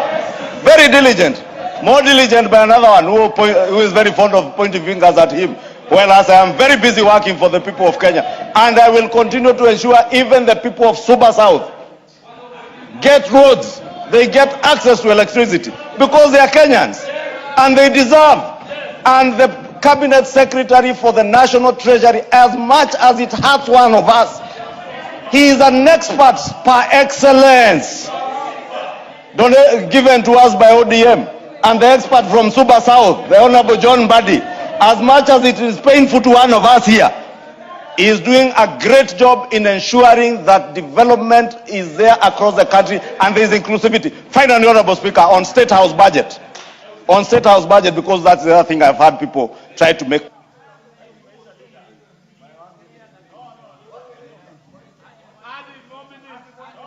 Order. Give him half a minute and conclude. Half a minute to conclude and say this, Honorable Speaker. State House is not State House Nairobi alone.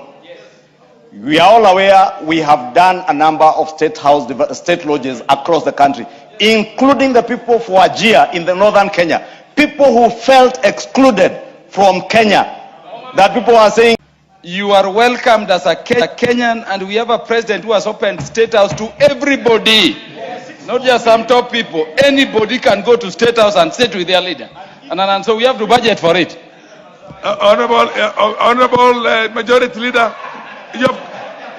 Honorable Speaker, I was concluding. Let me thank Honorable Kaluma for that information, and to also tell the House and this country that unlike some of our former presidents who spent a lot of time in State House, our president is very mobile. And therefore that mobility, that making every Kenyan feel part and parcel of our country in creating inclusivity and togetherness and the unity of our nation, building that unity, the president travels across the country. This is a president who this morning left France, Paris, landed in Mombasa. He is now presiding over the Ocean Conference with hundreds of thousands of delegates from around the world to grow our blue economy that is transforming not just the coast region, the Nyanza region, Lake Turkana and other blue economy areas. Therefore, we cannot compare President William Ruto, who is a teetotaler, with, State House has also been used. There used to be a bar there. It has since been closed. This man is not going to bars. Before that, there are very many active bars in State House. They are all closed. They are now building a church in State House. and that church is being built by money from the president himself. Thank you, Honorable Speaker. The Honorable Otende Amolo. Thank you, Mr. Speaker. Mr. Speaker, I rise to support this supplementary appropriation number 2 bill of 2026. But with a caution, Mr. Speaker, and this is from the perspective of the Public Accounts Committee. I see my colleagues, Honorable Nabi is here, Dr. Undo is here, Honorable Koechi is there, Honorable Namwari is there. Two things, Mr. Speaker. First is the question of actual expenditure. Mr. Speaker, I note that we have 12 days to the end of the financial year. I am hoping that as Honorable Atandi asks us to support this bill, and we do, that the committee will appropriately caution all these agencies that they had better be sure they'll spend this money before the end of the financial year. Because part of what we deal with routinely is coming to the end of the financial year, and you find agencies that have not spent even up to 40% of what they were allocated. And my caution, therefore, Mr. Speaker, is that if any of these agencies should end up with having an audit query for not having spent, then the Budget and Appropriations Committee should appropriately penalize them by reducing their budget in the next cycle. My second caution, Mr. Speaker, is on confidential expenditure.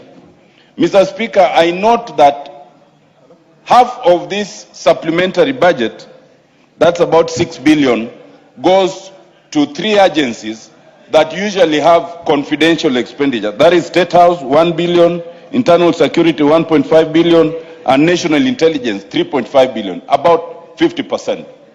Mr. Speaker, part of what we have routinely faced are some of these agencies taking virtually every other expenditure and putting it under confidential expenditure.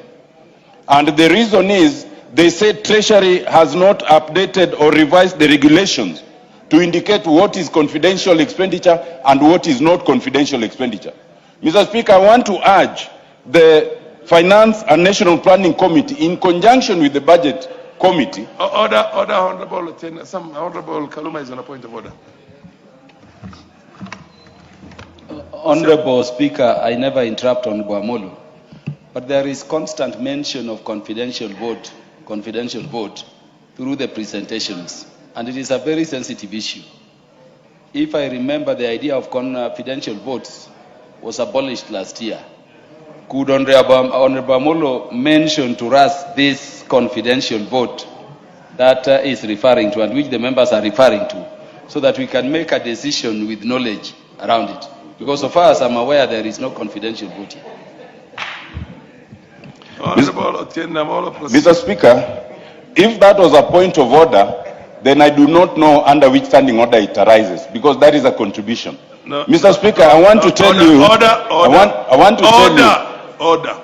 I want to respond, Mr. Speaker. Order. Honorable Otende Amolo, you are a senior member here. Standing order number 91 says that a member shall be responsible for the accuracy of any facts which the member alleges to be true and may be required to substantiate any such facts instantly. So what you should have asked for is for you to substantiate what are these confidential votes. Mr. Speaker, this is as a matter of law, not as a matter of fact, and I will explain. I started by mentioning some of my colleagues with whom we serve in the Public Accounts Committee, and they're here. Mr. Speaker, the 3 agencies have indicated, whenever we ask for their audit queries, including yesterday, they indicate that these fall under the confidential vote, which cannot be responded to because Treasury has not developed guidelines. The only point I wanted to make is this, and it's a very simple point. We do not need to disagree on this. That the Finance and Planning Committee, in conjunction with the Budget Committee, should urge Treasury to now develop these guidelines to separate what is confidential from what is not confidential. Because to the best of my knowledge and to the best of our committee knowledge, no such distinction has been abolished. Honorable Tongoe is on a point of order.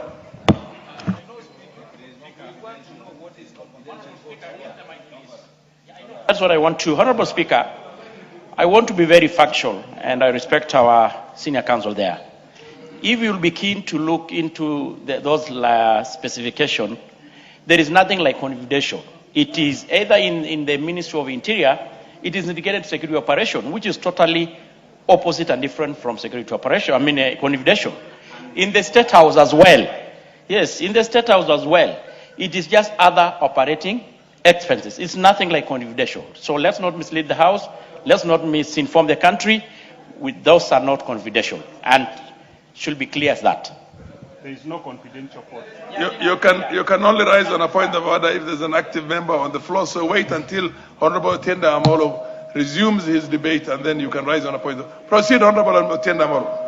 Mr. Speaker, I accept to be informed by Honorable Dr. Point of information? Yes. Yes.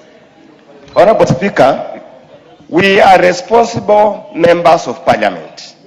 We are leaders in this country, and we swore to uphold the Constitution of Kenya. Those of us who sit in Public Accounts Committee, and I have sat there since 2020, Honorable Speaker, every year there are several agencies that have a confidential vote that is never subject to being unpacked. And that's what Honorable Otiende Amolo is alluding for. I sit in the Public Accounts Committee. I can even bring you the public accounts, the report of the Director General that was even discussed as late as yesterday to this House for purpose of substantiating the issue that there's a confidential vote in our books of accounts. Yeah. Honorable, let him rise first. Proceed, Otiende Amolo. Thank you, Mr. Speaker. Mr. Speaker, my point is a very simple one, and I do not know why Majority Leader, you are on a it point of attracts order. controversy. What's your point of order, Honorable Majority Leader? Honorable Speaker, listening to what Honorable Oundo, I don't know if whether he's a member of the Public Accounts Committee, but I know the senior counsel is a member or was a member of the Public Accounts Committee, if not the chair some time back. But Honorable Speaker, I think we need to make it clear what the Honorable Ngogoi said, what Honorable Kaluma has said. Before 2024, there used to be a confidential vote. After 2024, that confidential vote was abolished, and we must not confuse what is classified expenditure, like you had rightly guided. There's what is usually classified expenditure, military, NIS, part of what Honorable Ngogoi is speaking about, security operations, which you will not discuss in an open forum. But confidential, Honorable Speaker, I would want the Honorable Oundo, because he alleges that it is something they are discussing in the Public Accounts Committee. You can debate something in a committee, but until and unless it is in a formal report before this House, we cannot be discussing it, Honorable Speaker. And therefore, I would want to advise that if there is anything that they want to address in the Public Accounts Committee, they put it in their report, it comes before the House. If there are issues the Auditor General has raised, and senior counsel knows that, they will bring the report here and they will debate it. But let us not use this forum again to send the wrong message out there to people, as I can see attempts to. Let him rise. Mr. Speaker, if I may just wind up my contribution. Mr. Speaker, whether you want to call it classified, whether you want to call it confidential, whether you want to call it other vote, my point is a very simple one. That the agencies constantly come and say we cannot respond to this because they still use the word confidential. They may use the word classified. But the point is, Treasury has not distinguished, has not generated the regulations to indicate these ones can be classified or these ones cannot. And therefore, most of these agencies come and say we cannot respond to almost everything because it falls in that category.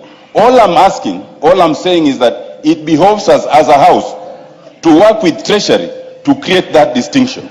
Lastly, Mr. Speaker. Order, Honorable Otiende Amolo. I will repeat that again. And I've had the opportunity in the 10th Parliament, in the 7th Parliament. You see, there is intelligence gathering, there's counterintelligence, there's terrorism, there's counterterrorism. You expect those institutions are going to tell you we use these things to go and get espionage, counter-espionage. Those things are not for public, what do you call? There is the military order, military hardware and ordinances. There is the officers who are there. Nobody knows the number of our officers in the armed forces. It's supposed to be a classified information order. Classified information. Honorable members, let us not confuse statecraft. Order. Order. Mbui. I think without proper arrangements being done by security cleared committee, this parliament, open parliament, cannot discuss our security institutions in any way. Not the military. Nobody is supposed to know how many helicopters we have, how many planes we have, how many of these things. And these are information, the expenditure is for ordinances. So I want you to know that when you get to that, please, it's a no-go area. But anybody else, order, any other area, yes, but not the security machinery, not the intelligence, not the armed forces of this country. On who? On me. You see, that's why I tell you you're a first timer. You rise on a point of order when a member is contributing and is not. Order. I am not debating. I am guiding the House. No, I'm guiding the House. Proceed. Proceed, Amolo. We don't want this basic activism to go into national security. National security is not an easy thing to mess around with. Proceed. Can I have the mic? Give the mic to Honorable Otende Amolo. What? Use the next one, Otende Amolo. Which one? Thank you, Mr. Speaker. You know, it is funny that the very point you make is all I'm making, and yet you make it by way of correcting me. The point I'm making is simple. No, I'm informing the House, not correcting you. Yes. That the fact that there are certain things that cannot be disclosed to the public should not be an excuse to cover even those which should be audited. And what should happen is that Treasury should develop very clear guidelines to say these ones cannot be the subject of public debate, but these ones ought to be the subject of public debate. You cannot take, say, the entire amount allocated to one agency because it's a security agency and say it cannot be audited. That's all I'm saying. And you're actually agreeing with me, Mr. Speaker, and we spent so much time on this for no reason. I want to close as I say the following. Two matters, Mr. Speaker. One, I agree with the majority leader. What's your point of order, leader. Honorable Kaluma? What's your point of order, Honorable Kaluma? Order, Honorable Senate. When somebody stands on a point of order, I will give you. Yeah, but when he's contributing, stand on a point of order. Okay, I'll get to them. You'll have it. What is out of order, Honorable Kaluma? Can you give the mic to Honorable Kaluma? Go to any nearer one, that's centuries.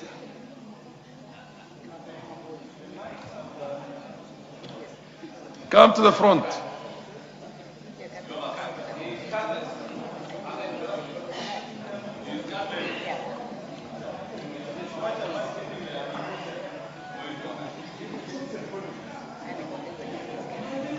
Can you give the mic to Honorable Kaluma for God's sake? I don't know.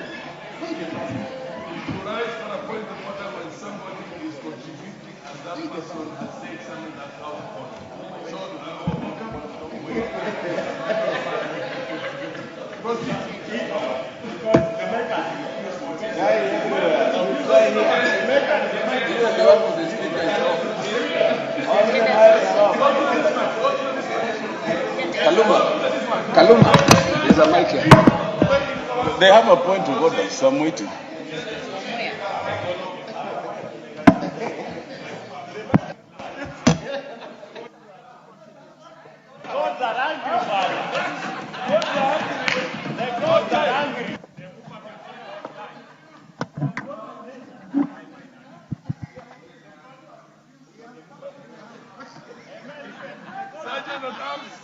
Sergeant.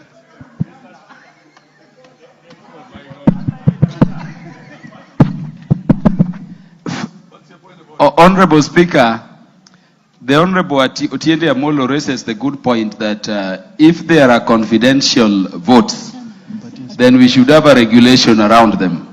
And we don't contest that point. The point of order I raised, Honorable Speaker, is that we are debating supplementary appropriations number 2 bill of 2026. Mine is not working. And in that supplementary appropriation bill we are dealing with, there is no provision for confidential vote. And my worry is that in as much as Honorable Amolo's explanation is good, if we let it go that way, the presumption by people watching us outside there will be that there are confidential provisions here which are not there. So could we agree that for purposes of relevance, there is no confidential vote provision here? Clearly, what Honorable Amolo is saying, whether it's classified or not classified, or it's confidential or classified, we need to have certain guidelines from the Treasury, which is perfectly in order. Proceed. Yeah. Thank you, Mr. Speaker, for that intervention. Mr. Speaker, I'm coming to my last Wamboka point. is also on a point of order. What's your point of order? Wamboka. How Mr. is, Speaker, how is, I wonder why are people panicking? Honorable Otiende Amolo is saying, as late as yesterday, order. That's why I keep wondering why you people don't read your own standing orders and understand the basic rules of debate in the House. You rise on a point of order. Order. You rise on a point of order. Did he accept your information? So wait until he accepts your information. It's not for me to grant that. Proceed, Honorable Amorati. Mr. Speaker, you realize I had barely taken 2 minutes. I'll give you an additional 1 minute. So do you wish to be informed by Wamboka? Yes. So, Mr. Speaker, as I come to my third point on a general point, first I agree with the Honorable Majority Leader that we need decorum in this House. Yes. That we can disagree, but reasonably. But that includes not raising unnecessary points of order. Yes. By way of contribution, which you can wait and make during your own time. That also includes, unfortunately, Majority Leader, not decampaigning your own colleagues by saying what they've not done for their constituencies. Mr. Speaker, may I also say, and I sympathize with you, because in this House we have two sides of the aisle. But these aisles are very difficult because you have the minority on the majority side. Then you have the minority on the minority side. And so people keep crisscrossing and you really can't quite tell. But still, I think on the ultimate, Mr. Speaker, it is the balance that will achieve the decorum in this House. As I finish, and I agree again with the majority leader. Give him give him 20 seconds. I agree that the Raila Amolo Odinga Stadium is an icon. But for the avoidance of doubt, Raila Amolo Odinga name cannot have another name beside it. It is not Talanta Raila Amolo Odinga. It is Raila Amolo Odinga Stadium. Thank you.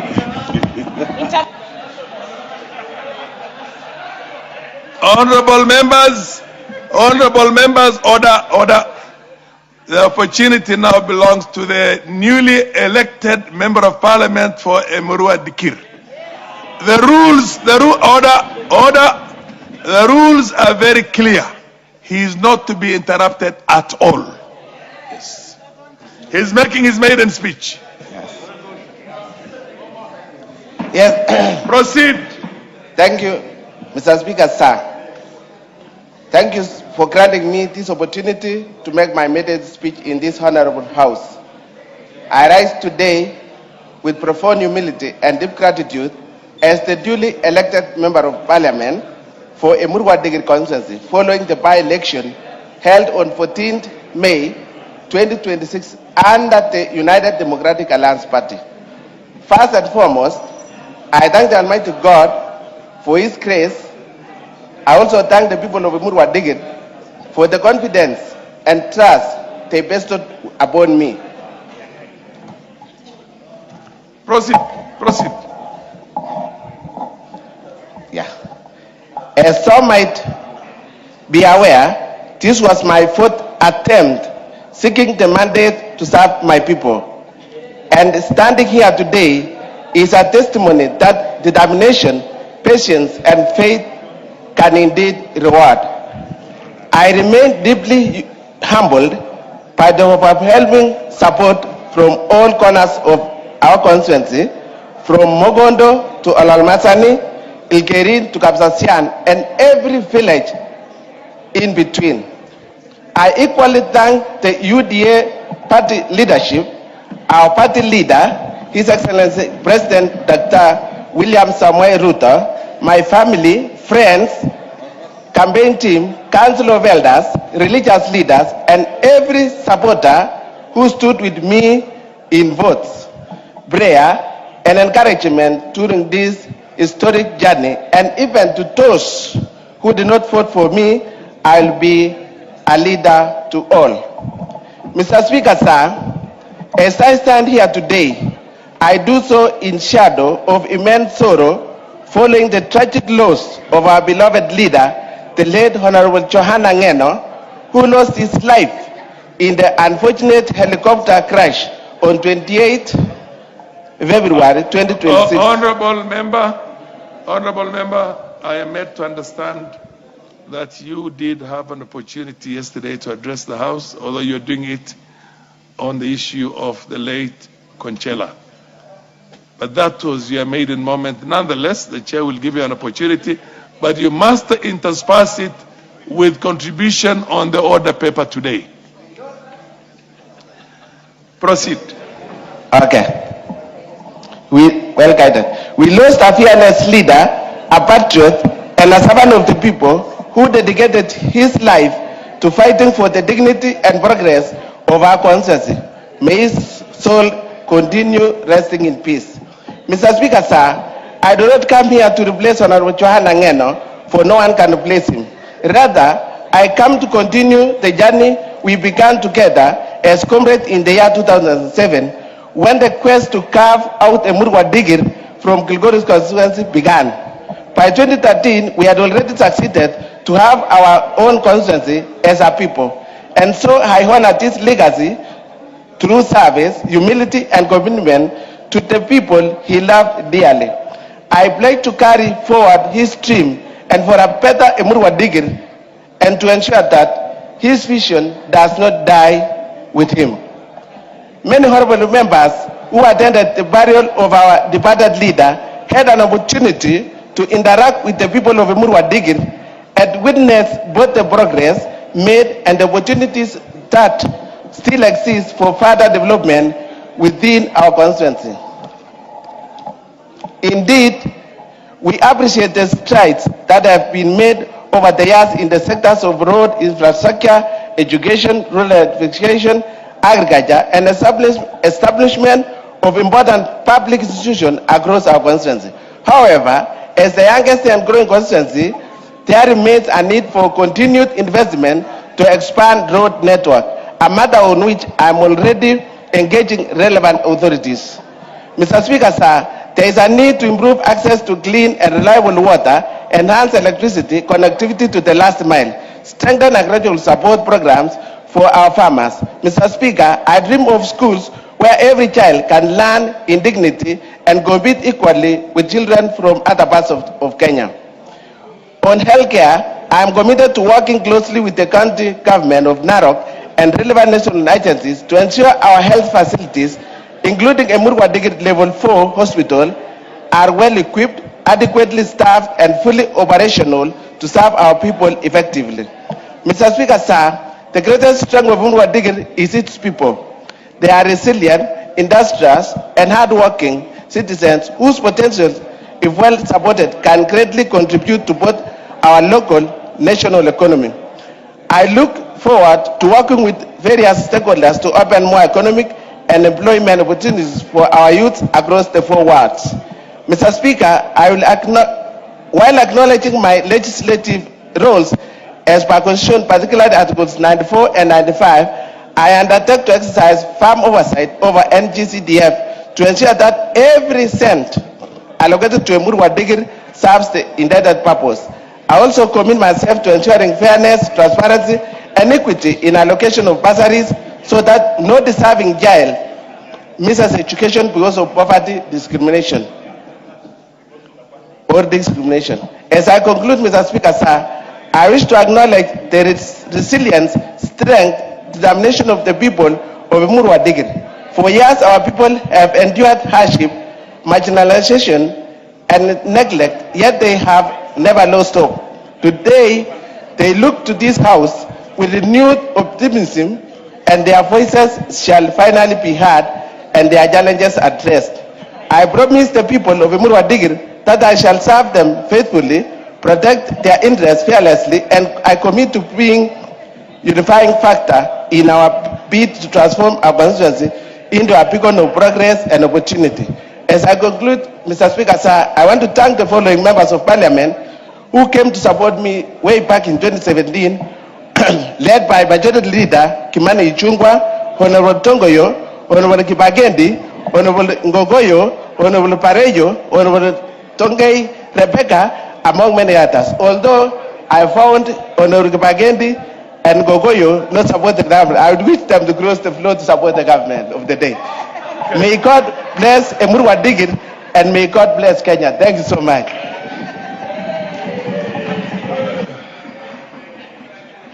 What's your point of order, Honorable Mizigi? What's your point? Give her the mic. Give the Honorable Member for Taita Taveta, Haika Mizigi, the mic.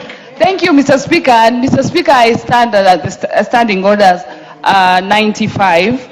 Mr. Speaker, since we've had enough time adequately to contribute to the motion, Mr. Speaker, I will request that the mover to be called to reply, Mr. Speaker.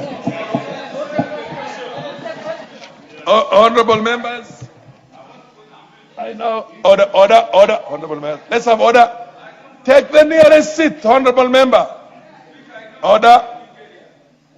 MP standing there. Who is there? Honorable member, take a seat. Take a seat. When the chair, order. Honorable Senate. Order. Honorable members, I now put the question that the mover be called upon to reply. As many as that appearance say aye. Aye. As many as contrary say nay. No. The ayes have it. The ayes have it. Thank you. Honorable Speaker, thank you very much. Before you reply, I think there's one thing I wish to draw the attention of the House to, because it's important. Honorable members, please do read your standing orders. Do read your standing orders. 4 years into the House now, and I get the feeling that most of you have not read your standing orders. If you are sent out of the House and you fail or you refuse or you become a hero, the Speaker has no option but to call on the Sergeant at Arms to remove you. If you are removed by the Sergeant at Arms, action to be taken on refusal to withdraw. Standing order number 111. If any member shall refuse to withdraw when required to do so, by or under these standing orders, the Speaker or the chairperson of the committee, as the case may be, having called the attention of the House or committee to the fact that recourse to force is necessary in order to compel such member to withdraw, shall order such member to be removed, and such member shall thereupon, without question, be suspended from the House or from the service of the House for a minimum of 21 days and a maximum of 90 days. And shall during that such suspension forfeit the right of access to the President of the Parliament, and the Sergeant at Arms shall take necessary action to enforce the order. In addition to it, the member loses his... You know what I'm talking about. So when you want to become a hero, you better know the consequences. The consequences can be very severe. I've never had an opportunity to do that, and I will never want to do it. But I want us to have a lot of decorum and a lot of dignity here. And always there will be a balance. If you feel that you haven't been hard enough, the Speaker will always make sure there's a balance, proper balance. And all sides are hard properly. But this House has got to be a house of dignity. Proceed and reply. Thank you. Honorable Speaker, I want to thank members. This is the very first time, Honourable Speaker, that we are discussing the budget bills with the House almost half full. In the past, we have always been a handful of us when we are discussing this finance and budget matter. So I want to thank members again. We have had a robust debate on this matter. But Honourable Speaker, there's something that I want to tell members. Budget committee transacts businesses from departmental committees. And every time we are executing budgets, we meet chairmen of committees where all of you sit. And they come to us with different resource requirements for each and every department and ministries. I wish to confirm that I have never seen, or we have never executed a budget where a ministry has been given their full resource requirements. We are always giving them a handful, hoping that in the supplementary estimates, we'll have a chance to give them more resources. Honourable Speaker, for example, Parliament, this Parliament, the resource requirement for Parliament is about 65 billion. We are only able to give them about under 50 billion. The resource requirement, for example, Honourable Speaker, for the police. Police requires about 220 billion. We have a gap of about 65 billion to police. Honourable Speaker, judiciary. The resource requirement for judiciary is about 40 billion. We have been able to allocate them just under 30 billion. Honourable Speaker, the resource requirement for State House is about 25 billion. As at today, when we are passing this supplementary too, State House has a gap of about 8 billion, which we are unable to fund them. So, Honourable Speaker, this debate about State House being overfunded needs to come to an end. And members, because you sit in these committees, you need to have a better understanding of the budget other than the public. So that when you come to the floor of the House and you start accusing us of giving more resources to State House, you need to have facts. For example, Honourable Speaker, the NIS has a funding gap of 30 billion that we are unable to resource for them. So we must agree that this House will never appropriate sufficient resources for each and every ministry, each and every department, and therefore we need to stop this politicization of budget. There is no politics in this budget. The allocations are proper. They are required to run those specific ministries, and therefore what we are doing as budget committee is not to appropriate resources for particular people. Honourable Speaker, with those many remarks, I would like to reply and ask I would like to reply. Thank you.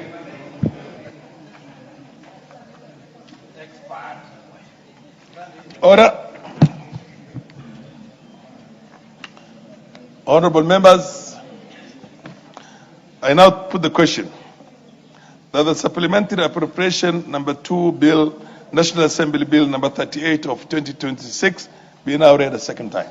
No, be now read a second time. As men of the appearance say aye. Aye. As men of the contrary appearance say nay.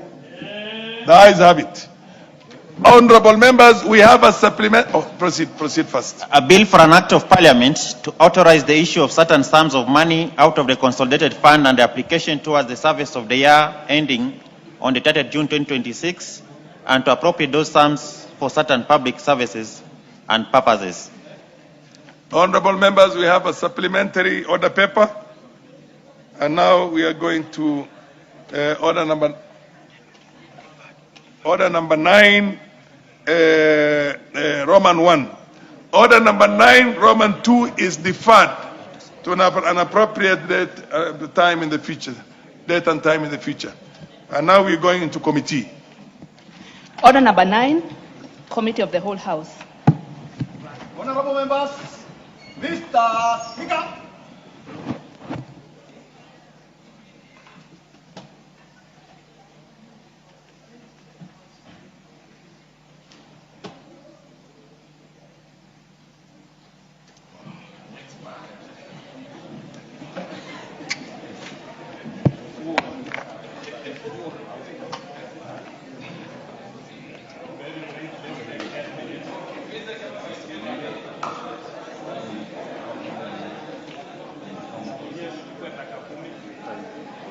Oh, members, this is a short bill, and I would like order. I would like us to have attention of the House, and then we proceed quickly.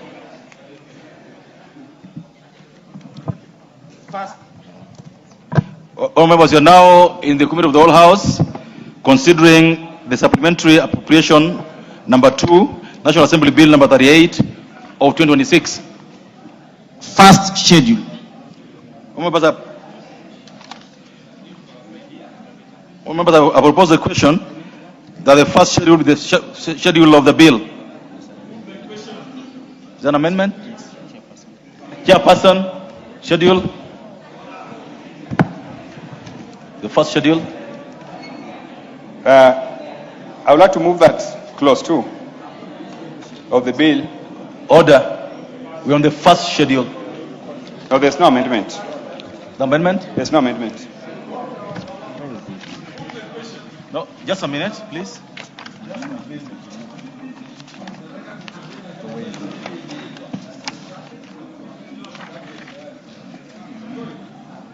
The Honorable Chair approach the table.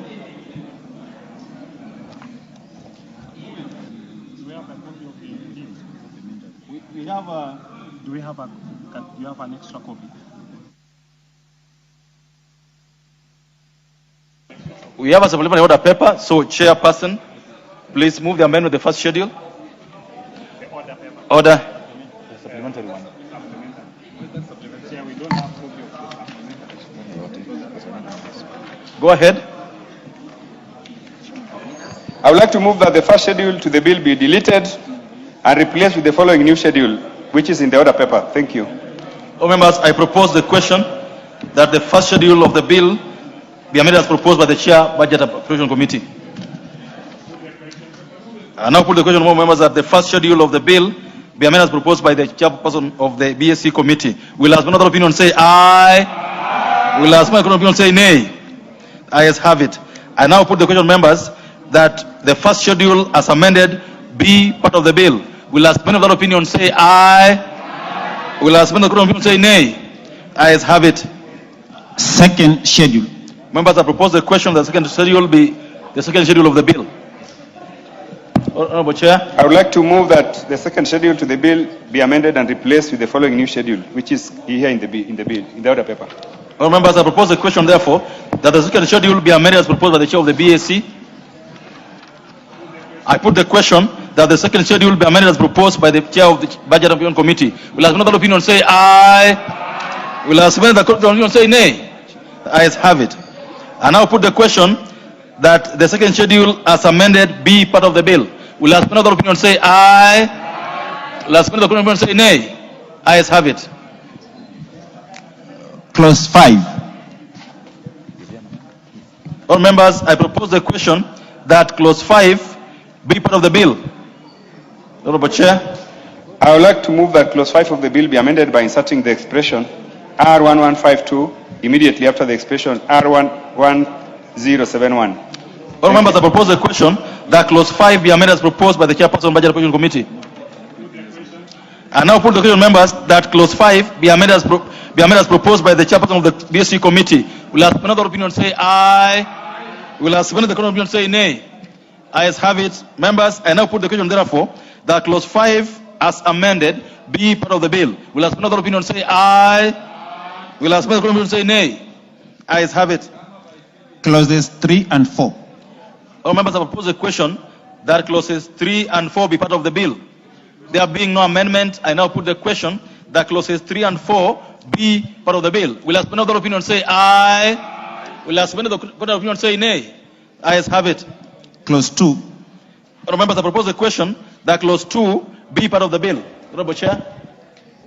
I move that clause 2 of the clause 2 of the bill be amended by deleting the words 13,885,023,911 appearing after the words the sum of and substituting thereof therefore the words 14,801,023,911. Thank you. All members, I propose a question that clause 2 be amended as proposed by the Chairperson of the Budget and Appropriations Committee. I put the question, members, that clause 2 be amended as proposed by the Chairperson of the BSC Committee. Will as many of that opinion say aye? Will as many of the contrary opinion say nay? Ayes have it. Members, I now put the question that clause 2 as amended be part of the bill. Will as many of that opinion say aye? Will as many of the contrary opinion say nay? Ayes have it. Title. Members, I propose the question that the title be the title of the bill. I now put the question that the title be the title of the bill. Will as many of the opinion say aye? Will as many of the contrary opinion say nay? Ayes have it. clause 1. Members, I propose a question that clause 1 be part of the bill. There being an amendment, I put the question that clause 1 be part of the bill. Will, as many of that opinion say aye? Will as many of that opinion say nay? Ayes have it. Reporting. Mover to move for reporting.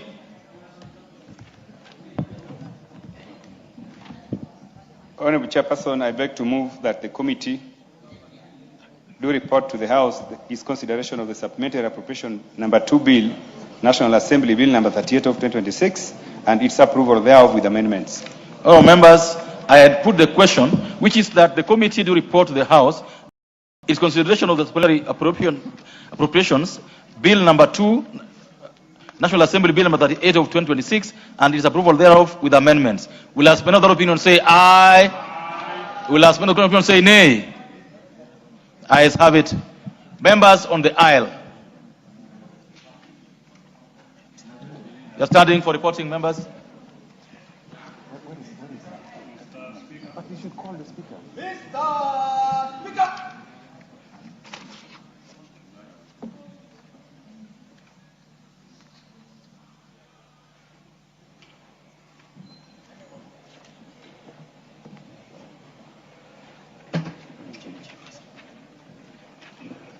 Chairperson, to report to the House. Honorable Speaker,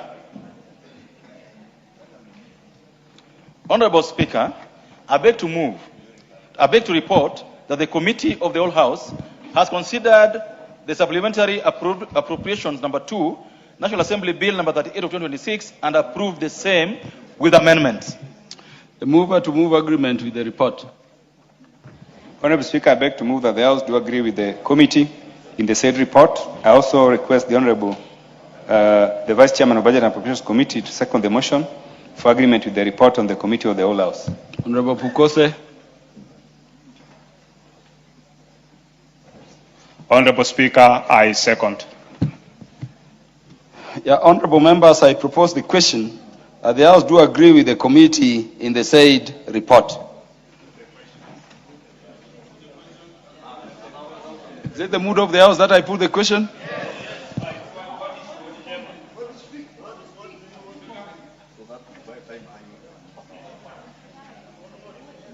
The Honorable George Sunkuya. Thank you, Chair. Thank you, Honorable Speaker. I stand to support the report that I raised to support the supplementary appropriation bill. Supplementary budget are an important part of the managing a public finance. It is not always possible, Mr. Speaker, to predict even government need when announced budget is prepared. The Honorable Speaker, the financial year progress, new priorities and urgent need may arise. It is therefore the responsibility of the House to consider and approve the necessary adjustment that government services continue without interruption. Additional, a finance propose that in the bill will support the government program ongoing development project. I stand to support. The Honorable, the MP for Nandi Hills, Honorable Kitur. Thank you very much, Honorable Speaker, again to make this contribution on the supplementary appropriation number 2. And Honorable Speaker, I want to say I support indeed this bill, particularly that it's going to impact on a number of programs, one of which is critical that affects also my own constituents. For instance, Honorable Speaker, the issue of the sports academies, that the funds that would go towards the sports academies, that I have a couple of them in my own constituency, Honorable Speaker. Also, Honorable Speaker, towards the debate, one of my colleagues did mention, that is Honorable Ngogoyo, and he was speaking about some that we may not be aware of some of the programs that we are doing and what this bill is going to do. And I wanted to notify Honorable Ngogoyo because I also happen to have seen what is happening in Kajiado North. I wanted to notify you, Honorable Ngogoyo, that I have several programs that I've been able in this House and the committees in this House to be able to articulate for the people of Nandi Hills. And when you took the initiative earlier, Honorable Ngogoyo, to mention that in the budget that has just gone, and even as we're talking about part of what is happening in the appropriation bill, I want to notify you that there is several programs, like the roads in my constituency, like the one from Savannah to Nandi Hills, like the road from Siwa all the way to Nandi Hills, like the road from Imaki to Nandi Hills. Like, you know, I have several programs that if I challenge you today to mention, what have you been able to push when you are a member here, I'm sure you would be very keen to have been able to speak mainly about what happens to the Munyoro teams and stuff like that. But that not belabored, Honorable Speaker. I want to also support this bill, noting the issue of the Nyota funds that is going to impact greatly the young people of our country. And Honorable Speaker, as we support this bill, many young people are going to benefit. Finally, Honorable Speaker, on the aspects of education, when you look at the funds that is going to go towards the invigilation, the programs around, where was that?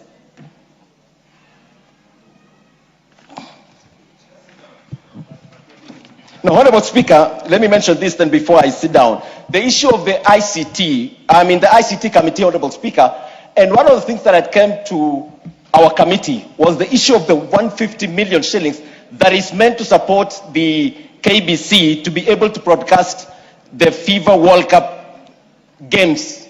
This is very critical because with the coming of this new government, Honorable Speaker, it has been able to promote incredibly the talent of our country. And therefore, this is going now to allow all Kenyans to be able to have the opportunity because KBC is going to have the rights to be able to be seen across the country. So I support indeed this bill with everything in me. Thank you. Honorable Adan Keinan, because of rank, we'll have the last comment at this stage. Thank you, Mr. Speaker. Mr. Speaker, allow me to make just 2 comments on this. Mr. Speaker, I want to, this House has a very important title called the August House. And I followed the debate yesterday and this morning. There's one thing that came to my mind, the history of our democracy. I do not want to delve very much on this, but it's my plea to all colleagues here. We are one group. You can do whatever you want to do, but outside there, we are members of the 13th Parliament. As we continue with this debate, the budget making process is a constitutional process. 2, it's also a political process.